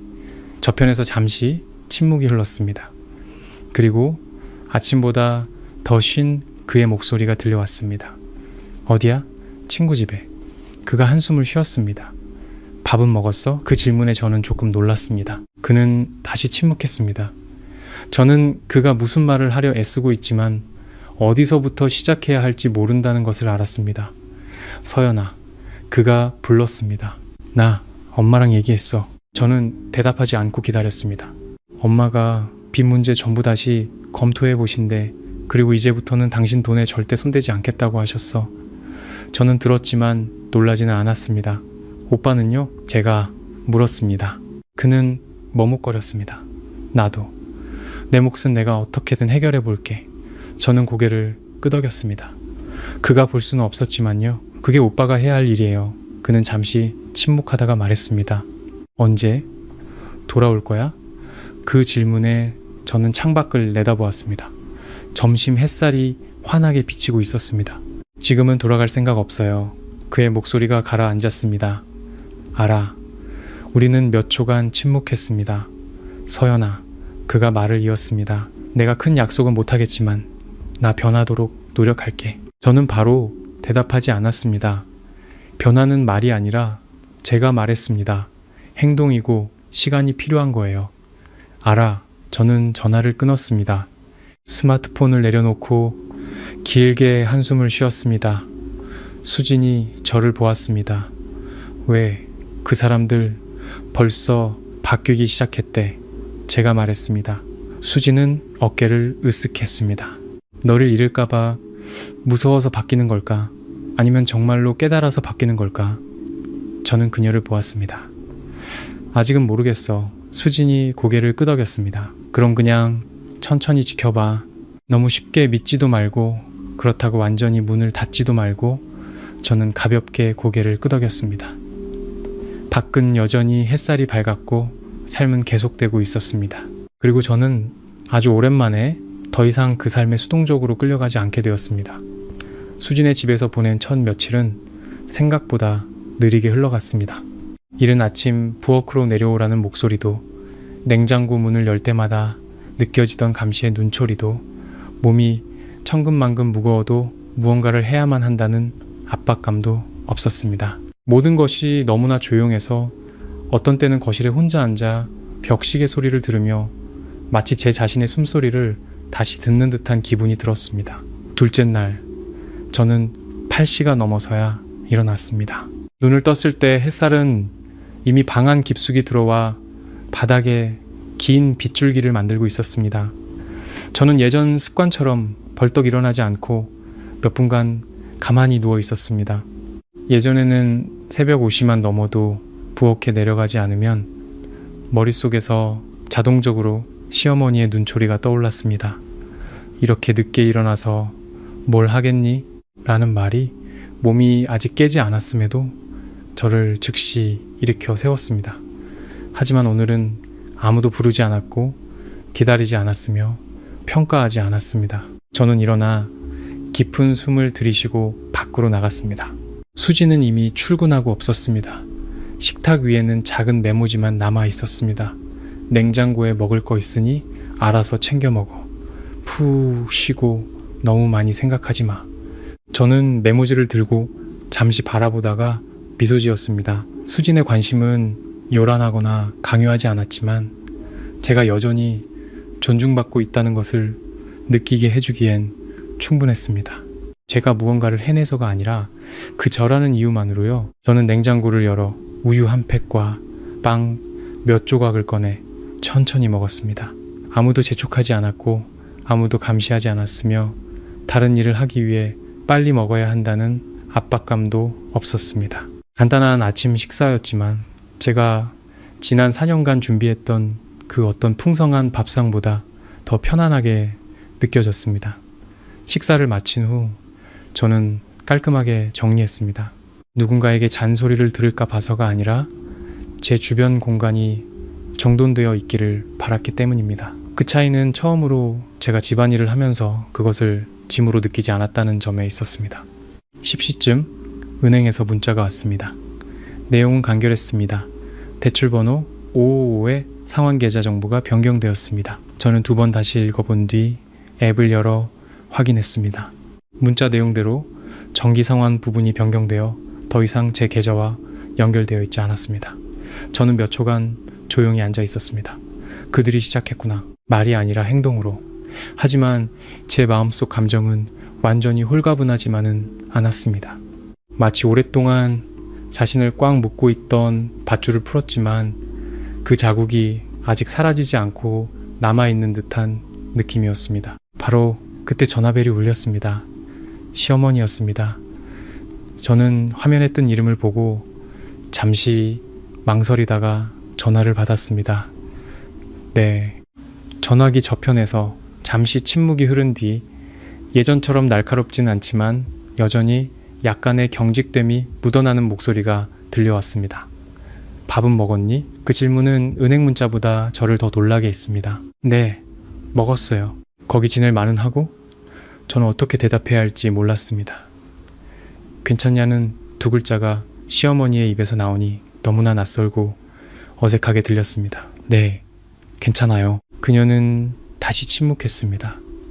저는 그녀의 성격상 이렇게 전화를 건 것만으로도 아주 큰 걸음이라는 것을 알았습니다. 하지만 그녀의 말투는 여전히 어색했습니다. 마치 예전에는 당연히 자신에게 복종해야 한다고 생각했던 사람에게 안부를 묻는 것이 아직 익숙하지 않은 듯 했습니다. 언제든 돌아오고 싶으면 돌아오너라. 그녀가 낮은 목소리로 말했습니다. 이 집에 내 자리가 없는 건 아니니까. 저는 듣고 바로 반응하지 않았습니다. 알아요. 하지만 그녀가 머뭇거렸습니다. 너도 이해해야 한다. 어느 집이나 문제는 있는 법이야. 문제 좀 있다고 집을 나가는 건 아니지. 저는 조용히 한숨을 내쉬었습니다. 저는 문제가 있어서 나간 게 아니에요. 그 문제를 해결하는 방식 때문에 나간 거예요. 그녀는 침묵했습니다. 저는 더 이상 모든 것이 저를 대신해 결정되는 곳에서 살고 싶지 않아요. 그녀는 대답하지 않고 네 마음대로 하거라 라는 한마디만 남기고 전화를 끊었습니다. 저는 스마트폰을 내려놓고 잠시 가만히 앉아 있었습니다. 짧은 통화였지만 그녀가 아직 제가 변했다는 사실을 진정으로 받아들이지 못했다는 것을 이해하기엔 충분했습니다. 그녀는 상황 때문에 일부 양보할 수는 있었지만 그녀의 생각 속에서 저는 여전히 며느리였고 돌아와야 했으며 예전의 역할을 계속해야만 했습니다. 단지 좀 더 살기 편하게 약간의 조정을 했을 뿐이었죠. 하지만 저는 알았습니다. 단지 살기 편해지는 정도로는 모든 것이 결국 예전으로 돌아갈 것이라는 것을. 오후에는 혼자 밖으로 나가 산책을 했습니다. 수진의 아파트 단지에는 작은 공원이 있었고 많은 사람들이 나와 이야기를 나누거나 아이들이 뛰어놀고 있었습니다. 저는 천천히 걸으며 주위를 둘러보았습니다. 예전에는 거의 신경 쓰지 않았던 아주 평범한 삶의 풍경을 느꼈습니다. 젊은 부부 한 쌍이 벤치에 앉아 있었습니다. 아내가 무언가 이야기하고 있었고 남편은 고개를 끄덕이며 귀 기울여 듣고 있었습니다. 특별할 것 없는 모습이었지만 저는 잠시 멈춰서서 그들을 오래 바라보았습니다. 저는 스스로에게 물었습니다. 결혼이란 원래 이런 것이어야 하지 않을까?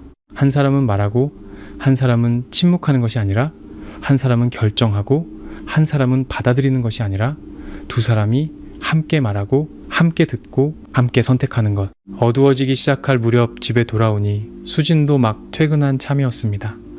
손에는 장바구니가 들려 있었죠. 오늘 저녁은 내가 사왔어. 너 아무것도 하지 마. 그녀가 식탁에 장바구니를 내려놓으며 말했습니다. 저는 웃었습니다. 나도 할 생각 없었어. 수진이 저를 힐끗 보았습니다. 그래, 이제 그런 말도 할 줄 아네. 우리는 함께 웃었습니다. 그날 저녁 우리는 간단하게 식사를 하며 이야기를 나누었습니다. 아무도 비난하지 않았고 끼어들지 않았으며 저를 눈치 보게 만들지도 않았습니다. 식사를 마친 후 수진이 물었습니다. 너 다시 돌아갈 생각 있어? 저는 잠시 침묵했습니다. 아마도. 하지만 예전처럼 돌아가는 건 아니야. 수진이 고개를 끄덕였습니다. 그럼 됐어. 단지 익숙하다는 이유만으로 돌아가지는 마. 저는 그녀를 보았습니다. 이번에 만약 돌아간다면 그건 내가 원해서이지 내가 두려워서가 아닐 거야. 그날 밤 저는 이전보다 더 깊이 잠들었습니다. 모든 것이 해결되어서가 아니라 제가 올바른 방향으로 가고 있다는 것을 알았기 때문입니다. 그 후 며칠 동안 저는 새로운 생활 리듬에 점차 익숙해졌습니다. 예전에는 당연하다고 생각했던 보이지 않는 책임감에 더 이상 끌려다니지 않는 삶의 리듬이었습니다. 아침에는 몸이 정말로 깨어났을 때 일어났습니다. 부엌에 불려 내려갈까봐 두려워서가 아니었죠. 저는 직접 커피를 내리고 창가에 서서 길 위에 차들을 바라보며 예전에는 돌아볼 시간조차 없었던 아주 작은 순간들을 느꼈습니다. 어느 날 아침 저는 수진의 집 베란다에 오랫동안 서서 아래 공원을 내려다보았습니다. 한 중년 여성이 손주를 데리고 산책하고 있었습니다. 할머니는 아이의 손을 꼭 잡고 천천히 걷고 있었습니다. 그 모습에 저는 문득 친정 어머니가 생각났습니다. 제가 얼마나 오랫동안 제대로 어머니를 찾아뵙지 못했던가. 서두르지도 짬을 내지도 않고 말입니다. 저는 전화를 걸려다 그만두었습니다. 어머니와 마주하기 전에 제 마음을 단단히 준비해야 한다는 것을 알았습니다. 제 혼란스러운 모습으로 어머니를 걱정시켜 드리고 싶지 않았기 때문입니다. 처음에는 일을 쉬는 것이 낯설었습니다. 하지만 점차 그것이 공허함이 아니라 제 자신을 재정비할 시간이라는 것을 깨달았습니다. 저는 개인 이력서를 다시 살펴보고 제가 해왔던 프로젝트와 쌓아온 경험들을 업데이트하기 시작했습니다.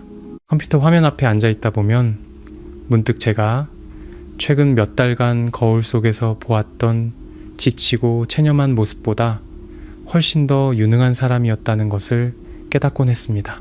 그날 오후 저는 예전 회사에서 저의 직속 상사였던 팀장님께 전화를 받았습니다. 서현 씨 퇴사했다는 얘기 들었어요. 팀장님의 목소리는 여전히 따뜻하고 명확했습니다. 네, 며칠 전에요. 정말 놀랐어요. 서현 씨 일도 아주 잘하고 있었고 부장님도 높이 평가하셨는데 무슨 일 있었어요? 저는 잠시 침묵하다가 말했습니다. 네, 개인적인 사정이에요, 팀장님. 잠시 쉴 시간이 필요해서요. 팀장님은 더 깊이 묻지 않고 말씀하셨습니다.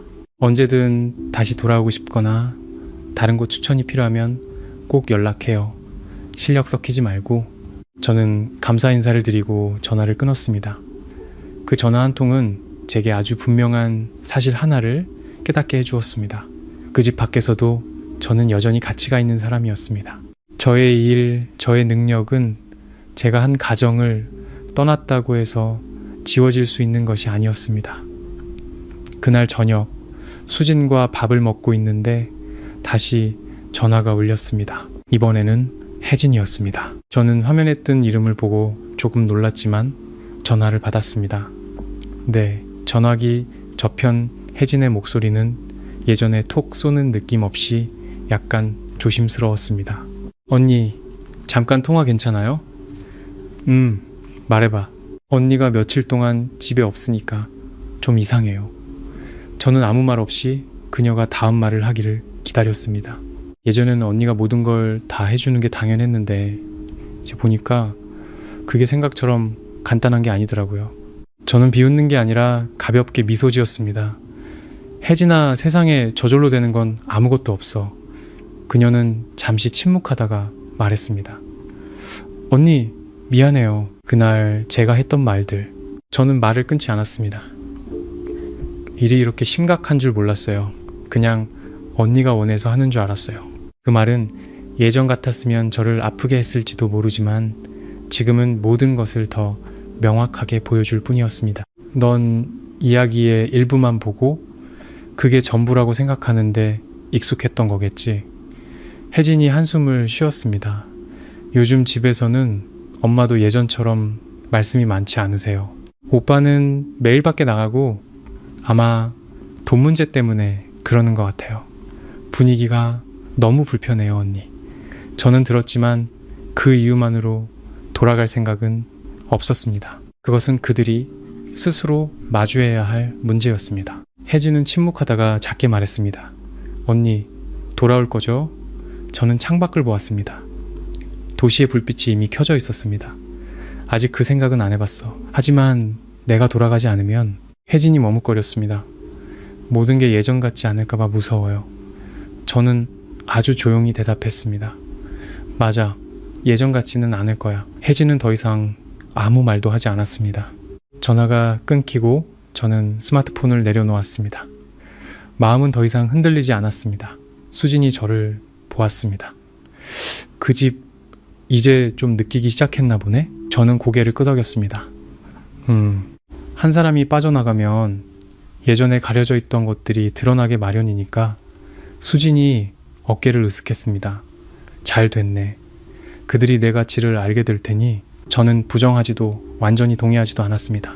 그들이 내 가치를 알게 하려는 게 아니라 누구도 다른 사람을 평생 대신 짊어질 의무는 없다는 걸 이해하게 하려는 거야. 수지는 저를 잠시 바라보다가 웃었습니다. 너 달라졌다. 저도 웃었습니다. 나도 그렇게 느껴. 그날 밤 저는 혼자 앉아 가져온 서류 뭉치를 다시 펼쳐보았습니다. 숫자들은 여전히 그곳에 변함없이 선명했습니다. 하지만 그것들을 보는 제 감정은 달라졌습니다. 더 이상 충격이나 분노가 아니라 이미 겪고 난 교훈을 되돌아보는 사람처럼 평온했습니다. 저는 깨끗한 종이 한 장을 꺼내 글을 쓰기 시작했습니다. 탄원서나 서류가 아니라 앞으로의 제 삶에서 제가 원하는 것들을 적었습니다. 새로운 직업, 살 곳, 재정관리 방법, 제가 살고 싶은 방식, 그리고 제가 대우받고 싶은 방식. 저는 오랫동안 글을 썼습니다. 고개를 들었을 때 시계는 거의 자정을 가리키고 있었습니다. 저는 펜을 내려놓고 글씨로 가득 찬 종이를 바라보았습니다.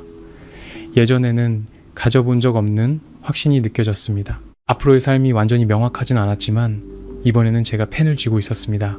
그날 하얀 종이 위에 적었던 글들은 완벽한 계획도 거창한 무언가도 아니었습니다. 하지만 제게는 몇 년 만에 처음으로 다른 사람의 바람이 아닌 제가 진정으로 필요로 하는 것에 따라 제 삶을 주도적으로 다시 그려나가는 순간이었습니다.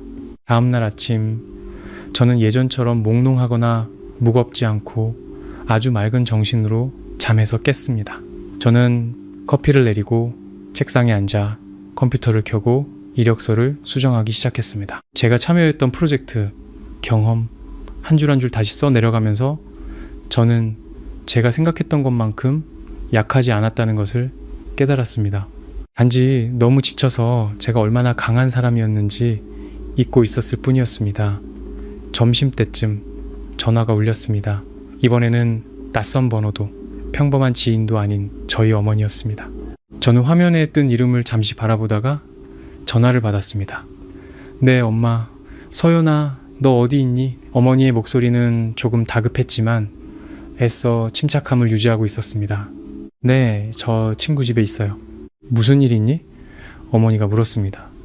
오늘 아침에 네 시댁 근처 사는 이모한테 들었는데 네가 집에서 나왔다면서. 저는 조용히 한숨을 쉬었습니다. 이 일은 언젠가 어머니도 아시게 될 일이었습니다. 네, 그쪽이랑 좀 일이 있어서 잠시 나와 있어요. 전화기 저편에서 몇 초간 침묵이 흘렀습니다. 너 괜찮은 거니? 어머니가 작아진 목소리로 물었습니다. 그 한마디에 목이 꽉 메이는 것 같았습니다. 네, 저 괜찮아요. 무슨 일이든 엄마한테 말해. 숨기지 말고. 어머니가 천천히 말씀하셨습니다. 네가 거기서 사는 걸 엄마가 보지는 못해도 네가 행복하지 않다는 건 알고 있었어. 저는 잠시 눈을 감았습니다. 몇 년 동안 저는 어머니를 걱정시키고 싶지 않아서 항상 괜찮은 척했습니다. 하지만 말하지 않아도 가족은 느낄 수 있는 것들이 있었습니다. 네, 알아요. 집에 오고 싶니? 어머니가 물었습니다. 그 질문에 저는 몇 초간 말을 잇지 못했습니다. 네, 가고 싶어요. 하지만 아직 모든 걸 설명할 준비가 안 됐어요. 어머니는 강요하지 않으셨습니다. 괜찮다. 언제든 오고 싶을 때 오너라. 우리 집에는 항상 내 자리가 있으니까. 저는 입술을 살짝 깨물었습니다. 네, 전화는 끝났지만 그 여운은 오랫동안 남았습니다. 저는 스마트폰을 내려놓고 잠시 가만히 앉아 있었습니다. 마음속에는 따뜻함과 아픔이 동시에 느껴졌습니다. 돌아갈 곳이 있다는 사실에 따뜻했고, 지난 몇 년간 제가 선택권이 있었음에도 불구하고 스스로를 참고 견뎌야만 하는 위치에 두었다는 사실을 깨달았기에 아팠습니다. 그날 오후 다른 회사에서 이메일을 받았습니다. 이전과 비슷한 직책이었지만 조건은 훨씬 더 좋았습니다.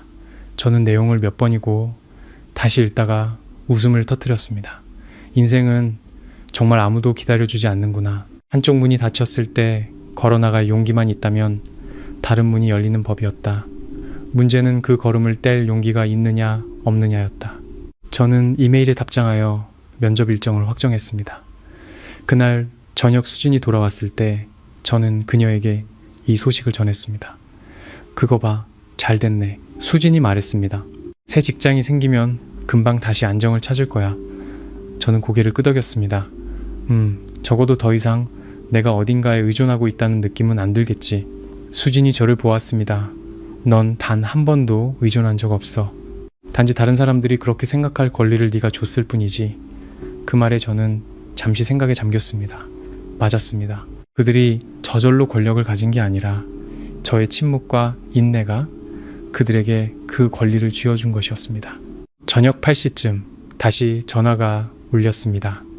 이번에는 민준이었습니다. 저는 화면을 보고 전화를 받았습니다. 여보세요, 서연아. 지금 시간 괜찮아? 잠깐 만나고 싶어. 그의 목소리는 다급했지만 예전처럼 강압적인 느낌은 없었습니다. 무슨 일인데요? 직접 만나서 얘기하고 싶어. 전화로 말고. 저는 잠시 생각했습니다. 어디서요? 그는 수진의 집 근처 카페를 말했습니다. 30분 뒤에 저는 전화를 끊고 수진을 보았습니다. 나 민준 씨 좀 만나고 올게. 수진이 고개를 끄덕였습니다. 다녀와. 하지만 기억해. 넌 더 이상 예전의 네가 아니라는 거. 저는 미소 지었습니다. 알아. 저는 옷을 갈아입고 밖으로 나갔습니다. 카페는 붐비지 않았습니다. 민준은 이미 와서 앉아 있었습니다. 제가 들어가자 그는 자리에서 일어났습니다. 눈빛에는 약간의 어색함이 묻어 있었습니다. 왔구나. 저는 적당한 거리를 두고 앉았습니다. 할 말해요. 그는 빙빙 돌리지 않았습니다. 엄마랑 얘기했어. 우리 지금 빚 정리하고 있어. 아마 시골에 있는 땅 일부를 팔아서 갚아야 할 것 같아 저는 듣고도 놀란 척하지 않았습니다. 그건 오빠 일이에요. 그가 고개를 끄덕였습니다. 알아. 그냥 당신이 알아줬으면 했어. 우리가 더 이상 회피하지 않는다는 거. 저는 그를 보았습니다. 그럼 오빠는요? 오빠가 어디서 잘못했는지 제대로 생각해 봤어요? 그는 잠시 침묵하다가 말했습니다. 내가 잘못했어. 당신한테 묻지도 않고 모든 짐을 짊어지게 한 거. 저는 가볍게 고개를 끄덕였습니다. 또요? 그가 고개를 들어 이번에는 저를 똑바로 쳐다보았습니다. 내가 당신 편에 서주지 않은 거, 당신이 부당한 대우를 받고 있다는 걸 알면서도 그 말에 저는 그를 더 오래 바라보았습니다. 처음으로 그는 핵심을 짚었습니다. 당신이 바로 돌아오길 바라지 않아. 그가 말을 이었습니다. 단지 증명할 시간을 줬으면 좋겠어. 저는 바로 대답하지 않았습니다. 잠시 후 저는 말했습니다. 저는 약속이 필요한 게 아니에요. 변화를 보고 싶을 뿐이에요. 그가 고개를 끄덕였습니다. 알아. 우리는 잠시 침묵했습니다. 예전처럼 긴장되지는 않았지만 그렇다고 예전처럼 가깝지도 않았습니다. 이미 생긴 거리는 몇 마디 말로 사라질 수 있는 것이 아니었습니다. 저는 일어섰습니다.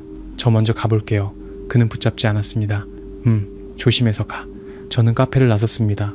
밤이 깊어지고 가로등은 밝았으며 사람들의 발길은 뜸해졌습니다. 저는 천천히 걸었습니다. 마음은 평온했습니다. 그 만남이 제 마음을 약하게 만들진 않았지만 그렇다고 완전히 닫아버리게 하지도 않았습니다. 그것은 마치 쉼표와 같았습니다. 계속될지 멈출지는 앞으로 일어날 일들에 달려있을 것이었습니다. 민준을 만난 후 며칠 동안 저는 더 이상 예전처럼 감정에 휩쓸리지 않았습니다. 모든 것이 더 명확해졌습니다. 마치 큰 비가 지나간 뒤 하늘은 여전히 흐리지만 주변 사물의 윤곽은 더 이상 흐릿하지 않고 뚜렷하게 드러나는 것과 같았습니다. 저는 여전히 수진의 집에서 지내며 규칙적인 생활을 유지했지만 마음속에는 더 구체적인 방향이 잡히기 시작했습니다. 면접은 한 주가 시작되는 월요일 아침에 있었습니다. 저는 예전에 매일 입던 정장을 다시 입었습니다. 하지만 이번에는 느낌이 완전히 달랐습니다. 더 이상 서두르지도 모든 것을 끝내고 나를 지치게 하는 곳으로 돌아가야 한다는 압박감도 없었습니다. 저는 거울 앞에 꽤 오래 서서 제 자신을 바라본 뒤 옷깃을 바로잡고 깊은 숨을 들이쉬고 밖으로 나섰습니다. 새 회사는 도심에 있었습니다. 건물은 반짝였고 사람들은 분주하게 오갔습니다. 저는 엘리베이터에 타서 유리에 비친 제 모습을 보았습니다. 얼굴에는 더 이상 예전의 피곤한 기색이 없었습니다. 저는 문득 아주 짧은 시간 동안 제가 정말 많이 변했다는 것을 깨달았습니다. 면접은 생각보다 순조롭게 진행되었습니다. 면접관은 전문적인 지식뿐만 아니라 어려운 상황을 어떻게 대처하는지, 일과 삶의 균형을 어떻게 맞추는지에 대해서도 물었습니다. 저는 대답할 때 더 이상 예전처럼 회피하지 않았습니다. 솔직하게 꾸밈 없이 누군가를 만족시키려 애쓰지 않고 말했습니다. 어떤 질문은 잠시 생각할 시간을 필요로 했지만 저는 더 이상 그 침묵을 두려워하지 않았습니다. 저의 가치는 빨리 대답하는 것에 있는 것이 아니라 제 자신에게 솔직하게 대답하는 것에 있다는 것을 알았기 때문입니다. 면접이 끝났을 때 관리자는 저를 보며 말했습니다. 곧 다시 연락드리겠습니다. 하지만 개인적으로 당신의 명확함을 아주 높이 평가합니다. 저는 고개를 끄덕이며 감사 인사를 하고 가벼운 마음으로 방을 나섰습니다. 그날 오후 저는 합격 통보 전화를 받았습니다. 연봉은 이전보다 좋았고 근무 환경은 전문적이었으며 가장 중요한 것은 처음부터 제가 존중받고 있다는 느낌을 받았다는 점이었습니다. 저는 수진에게 이 소식을 전했습니다. 그녀는 저를 꼭 껴안고 크게 웃었습니다. 그것 봐. 내가 말했잖아. 넌 설 자리가 없는 게 아니라 그냥 그동안 잘못된 곳에 서 있었던 거라고. 저도 웃었지만 마음속에서는 아주 묘한 감정이 일었습니다. 지나친 기쁨이 아니라 단단한 안정감이었습니다. 마치 제 인생에 벽돌을 하나씩 다시 쌓는 듯한 기분이었습니다. 이번에는 더 확실하게, 더 천천히, 하지만 올바른 자리에 말입니다. 그날 저녁 민준에게서 문자가 왔습니다. 오늘 면접 봤다고 들었어. 결과는 어때? 저는 화면을 잠시 바라보다가 짧게 답장했습니다. 합격했어. 문자를 보낸 지 몇 초 후 그가 답장했습니다. 축하해. 단 3글자 길지 않은 말이었지만 그 안에 진심을 느낄 수 있었습니다. 잠시 후 그가 다시 문자를 보냈습니다. 오늘 엄마도 당신에 대해 물어보셨어. 저는 바로 답장하지 않았습니다. 다시 일 시작했는지 괜찮은지 물어보셨어. 그가 말을 이었습니다.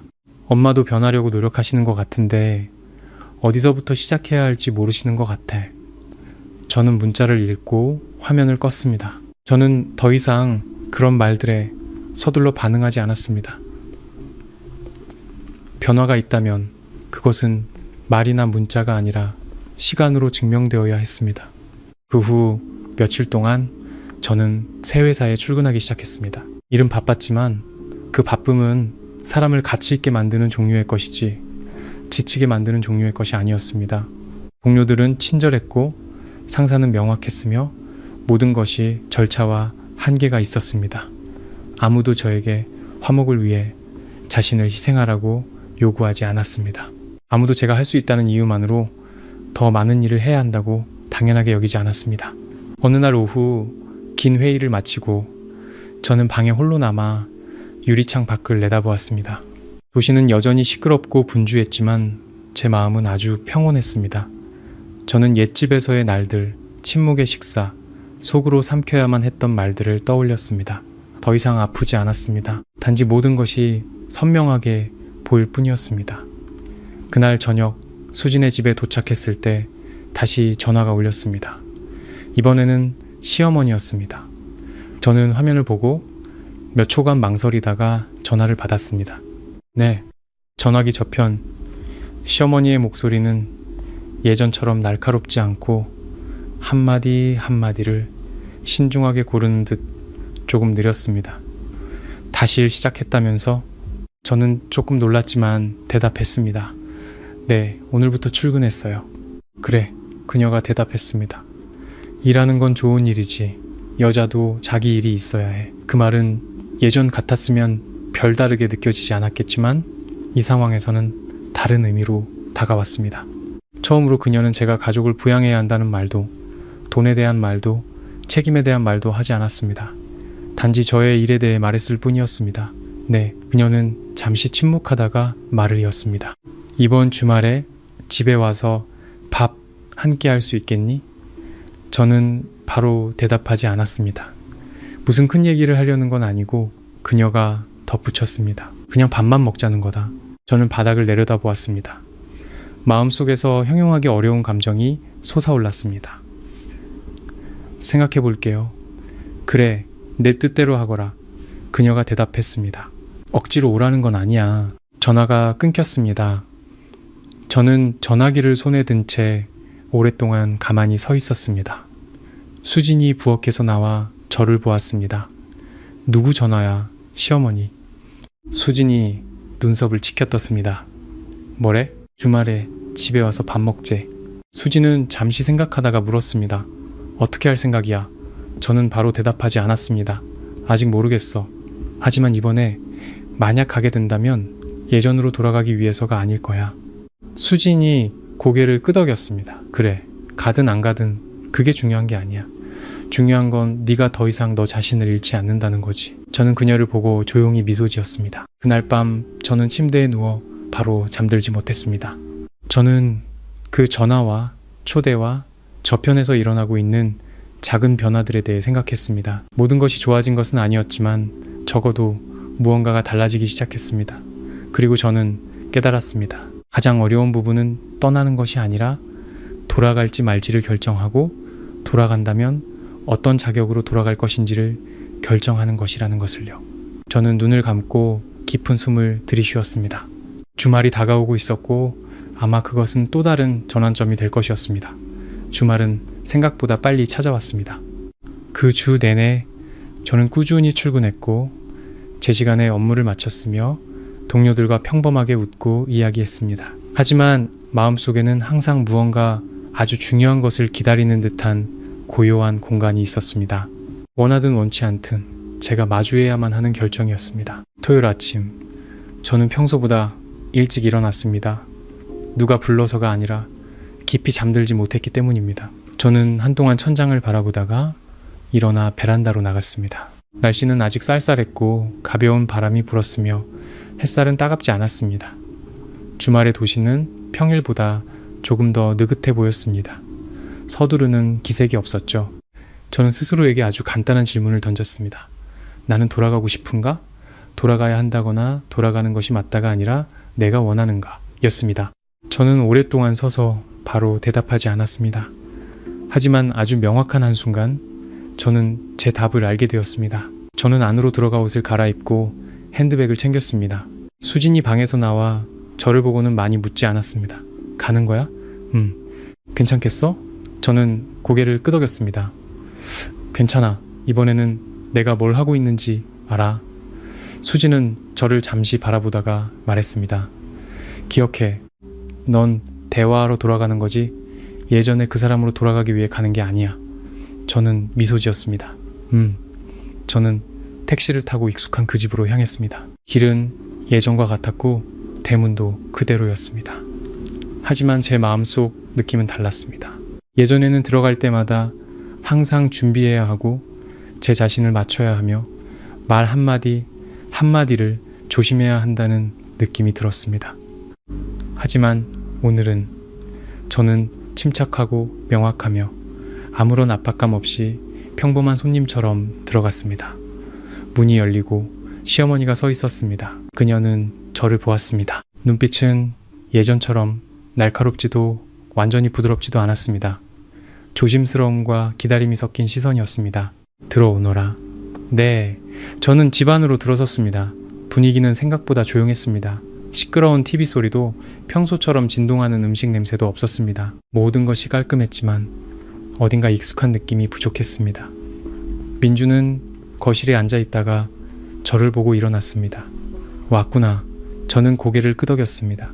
해지는 방에서 나와 아무 말 없이 저를 한번 보고는 가볍게 고개를 숙였습니다.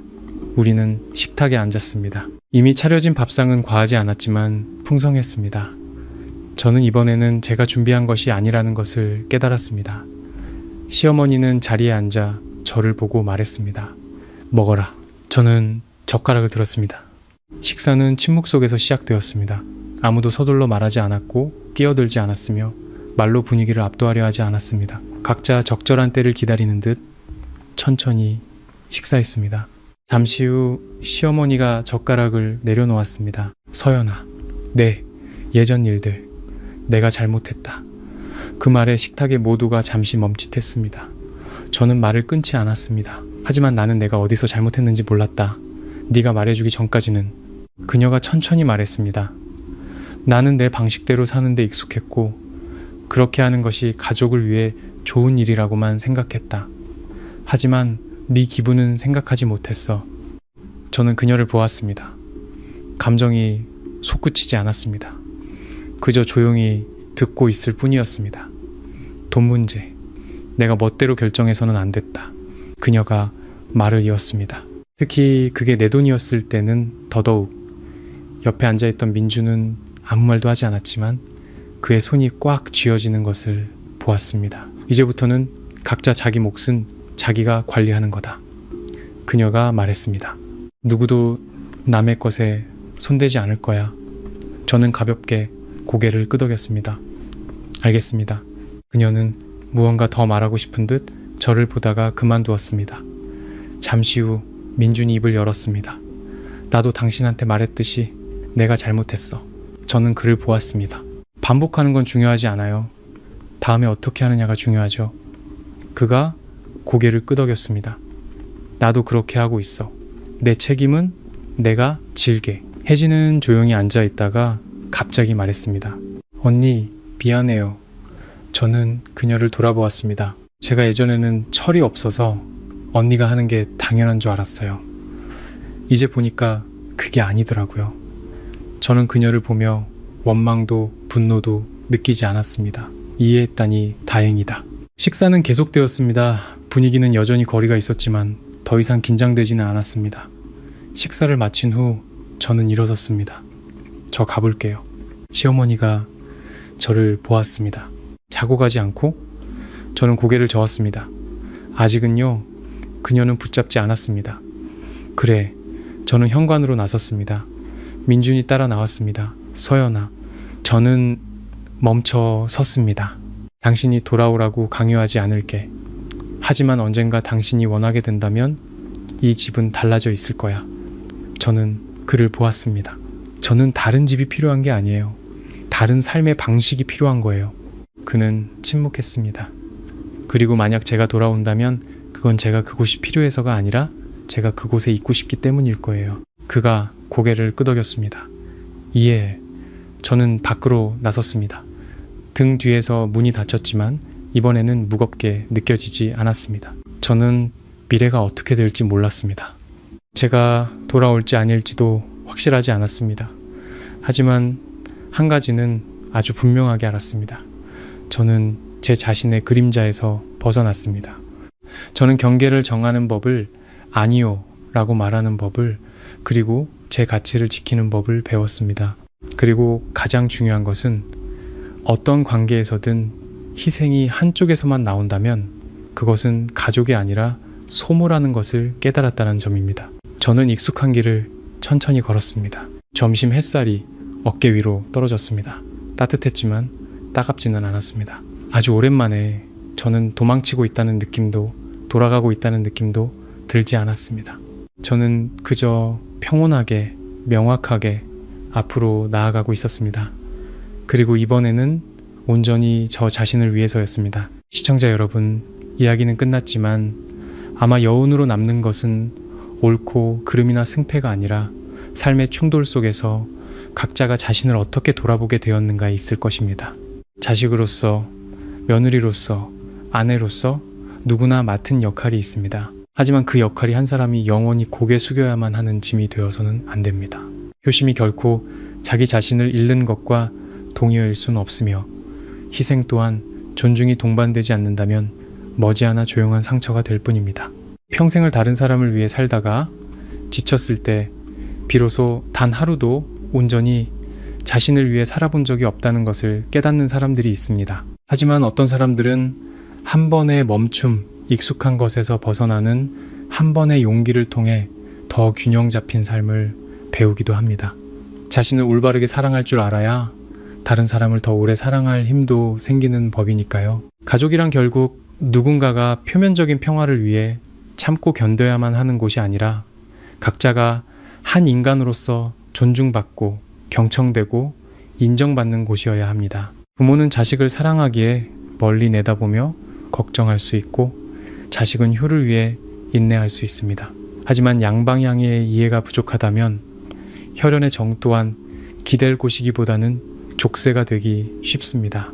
옛말에 인생에서 가장 귀한 것은 정이라고 했습니다.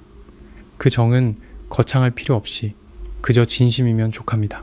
때맞춘 안부 한마디, 공평한 대우, 상대방의 입장에서 생각해보는 한 번의 노력, 때로는 이런 작은 것들이 금이 가던 관계 전체를 구하기도 합니다.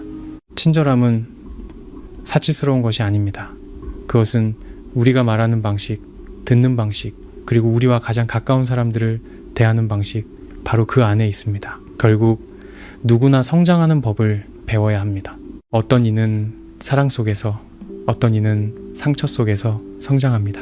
하지만 어떤 길을 걷든 선한 마음을 잃지 않고 잘못을 깨달았을 때 고칠 줄 알며 다른 이에게 상처 주기 전에 멈출 줄 안다면 모든 것이 더 나아질 기회는 여전히 남아 있습니다. 그리고 이 이야기를 듣고 계신 여러분께 아마 가장 중요한 것은 이야기 속 누구와 닮았는지가 아니라 오늘부터 어떤 삶을 선택할 것인가 일 겁니다.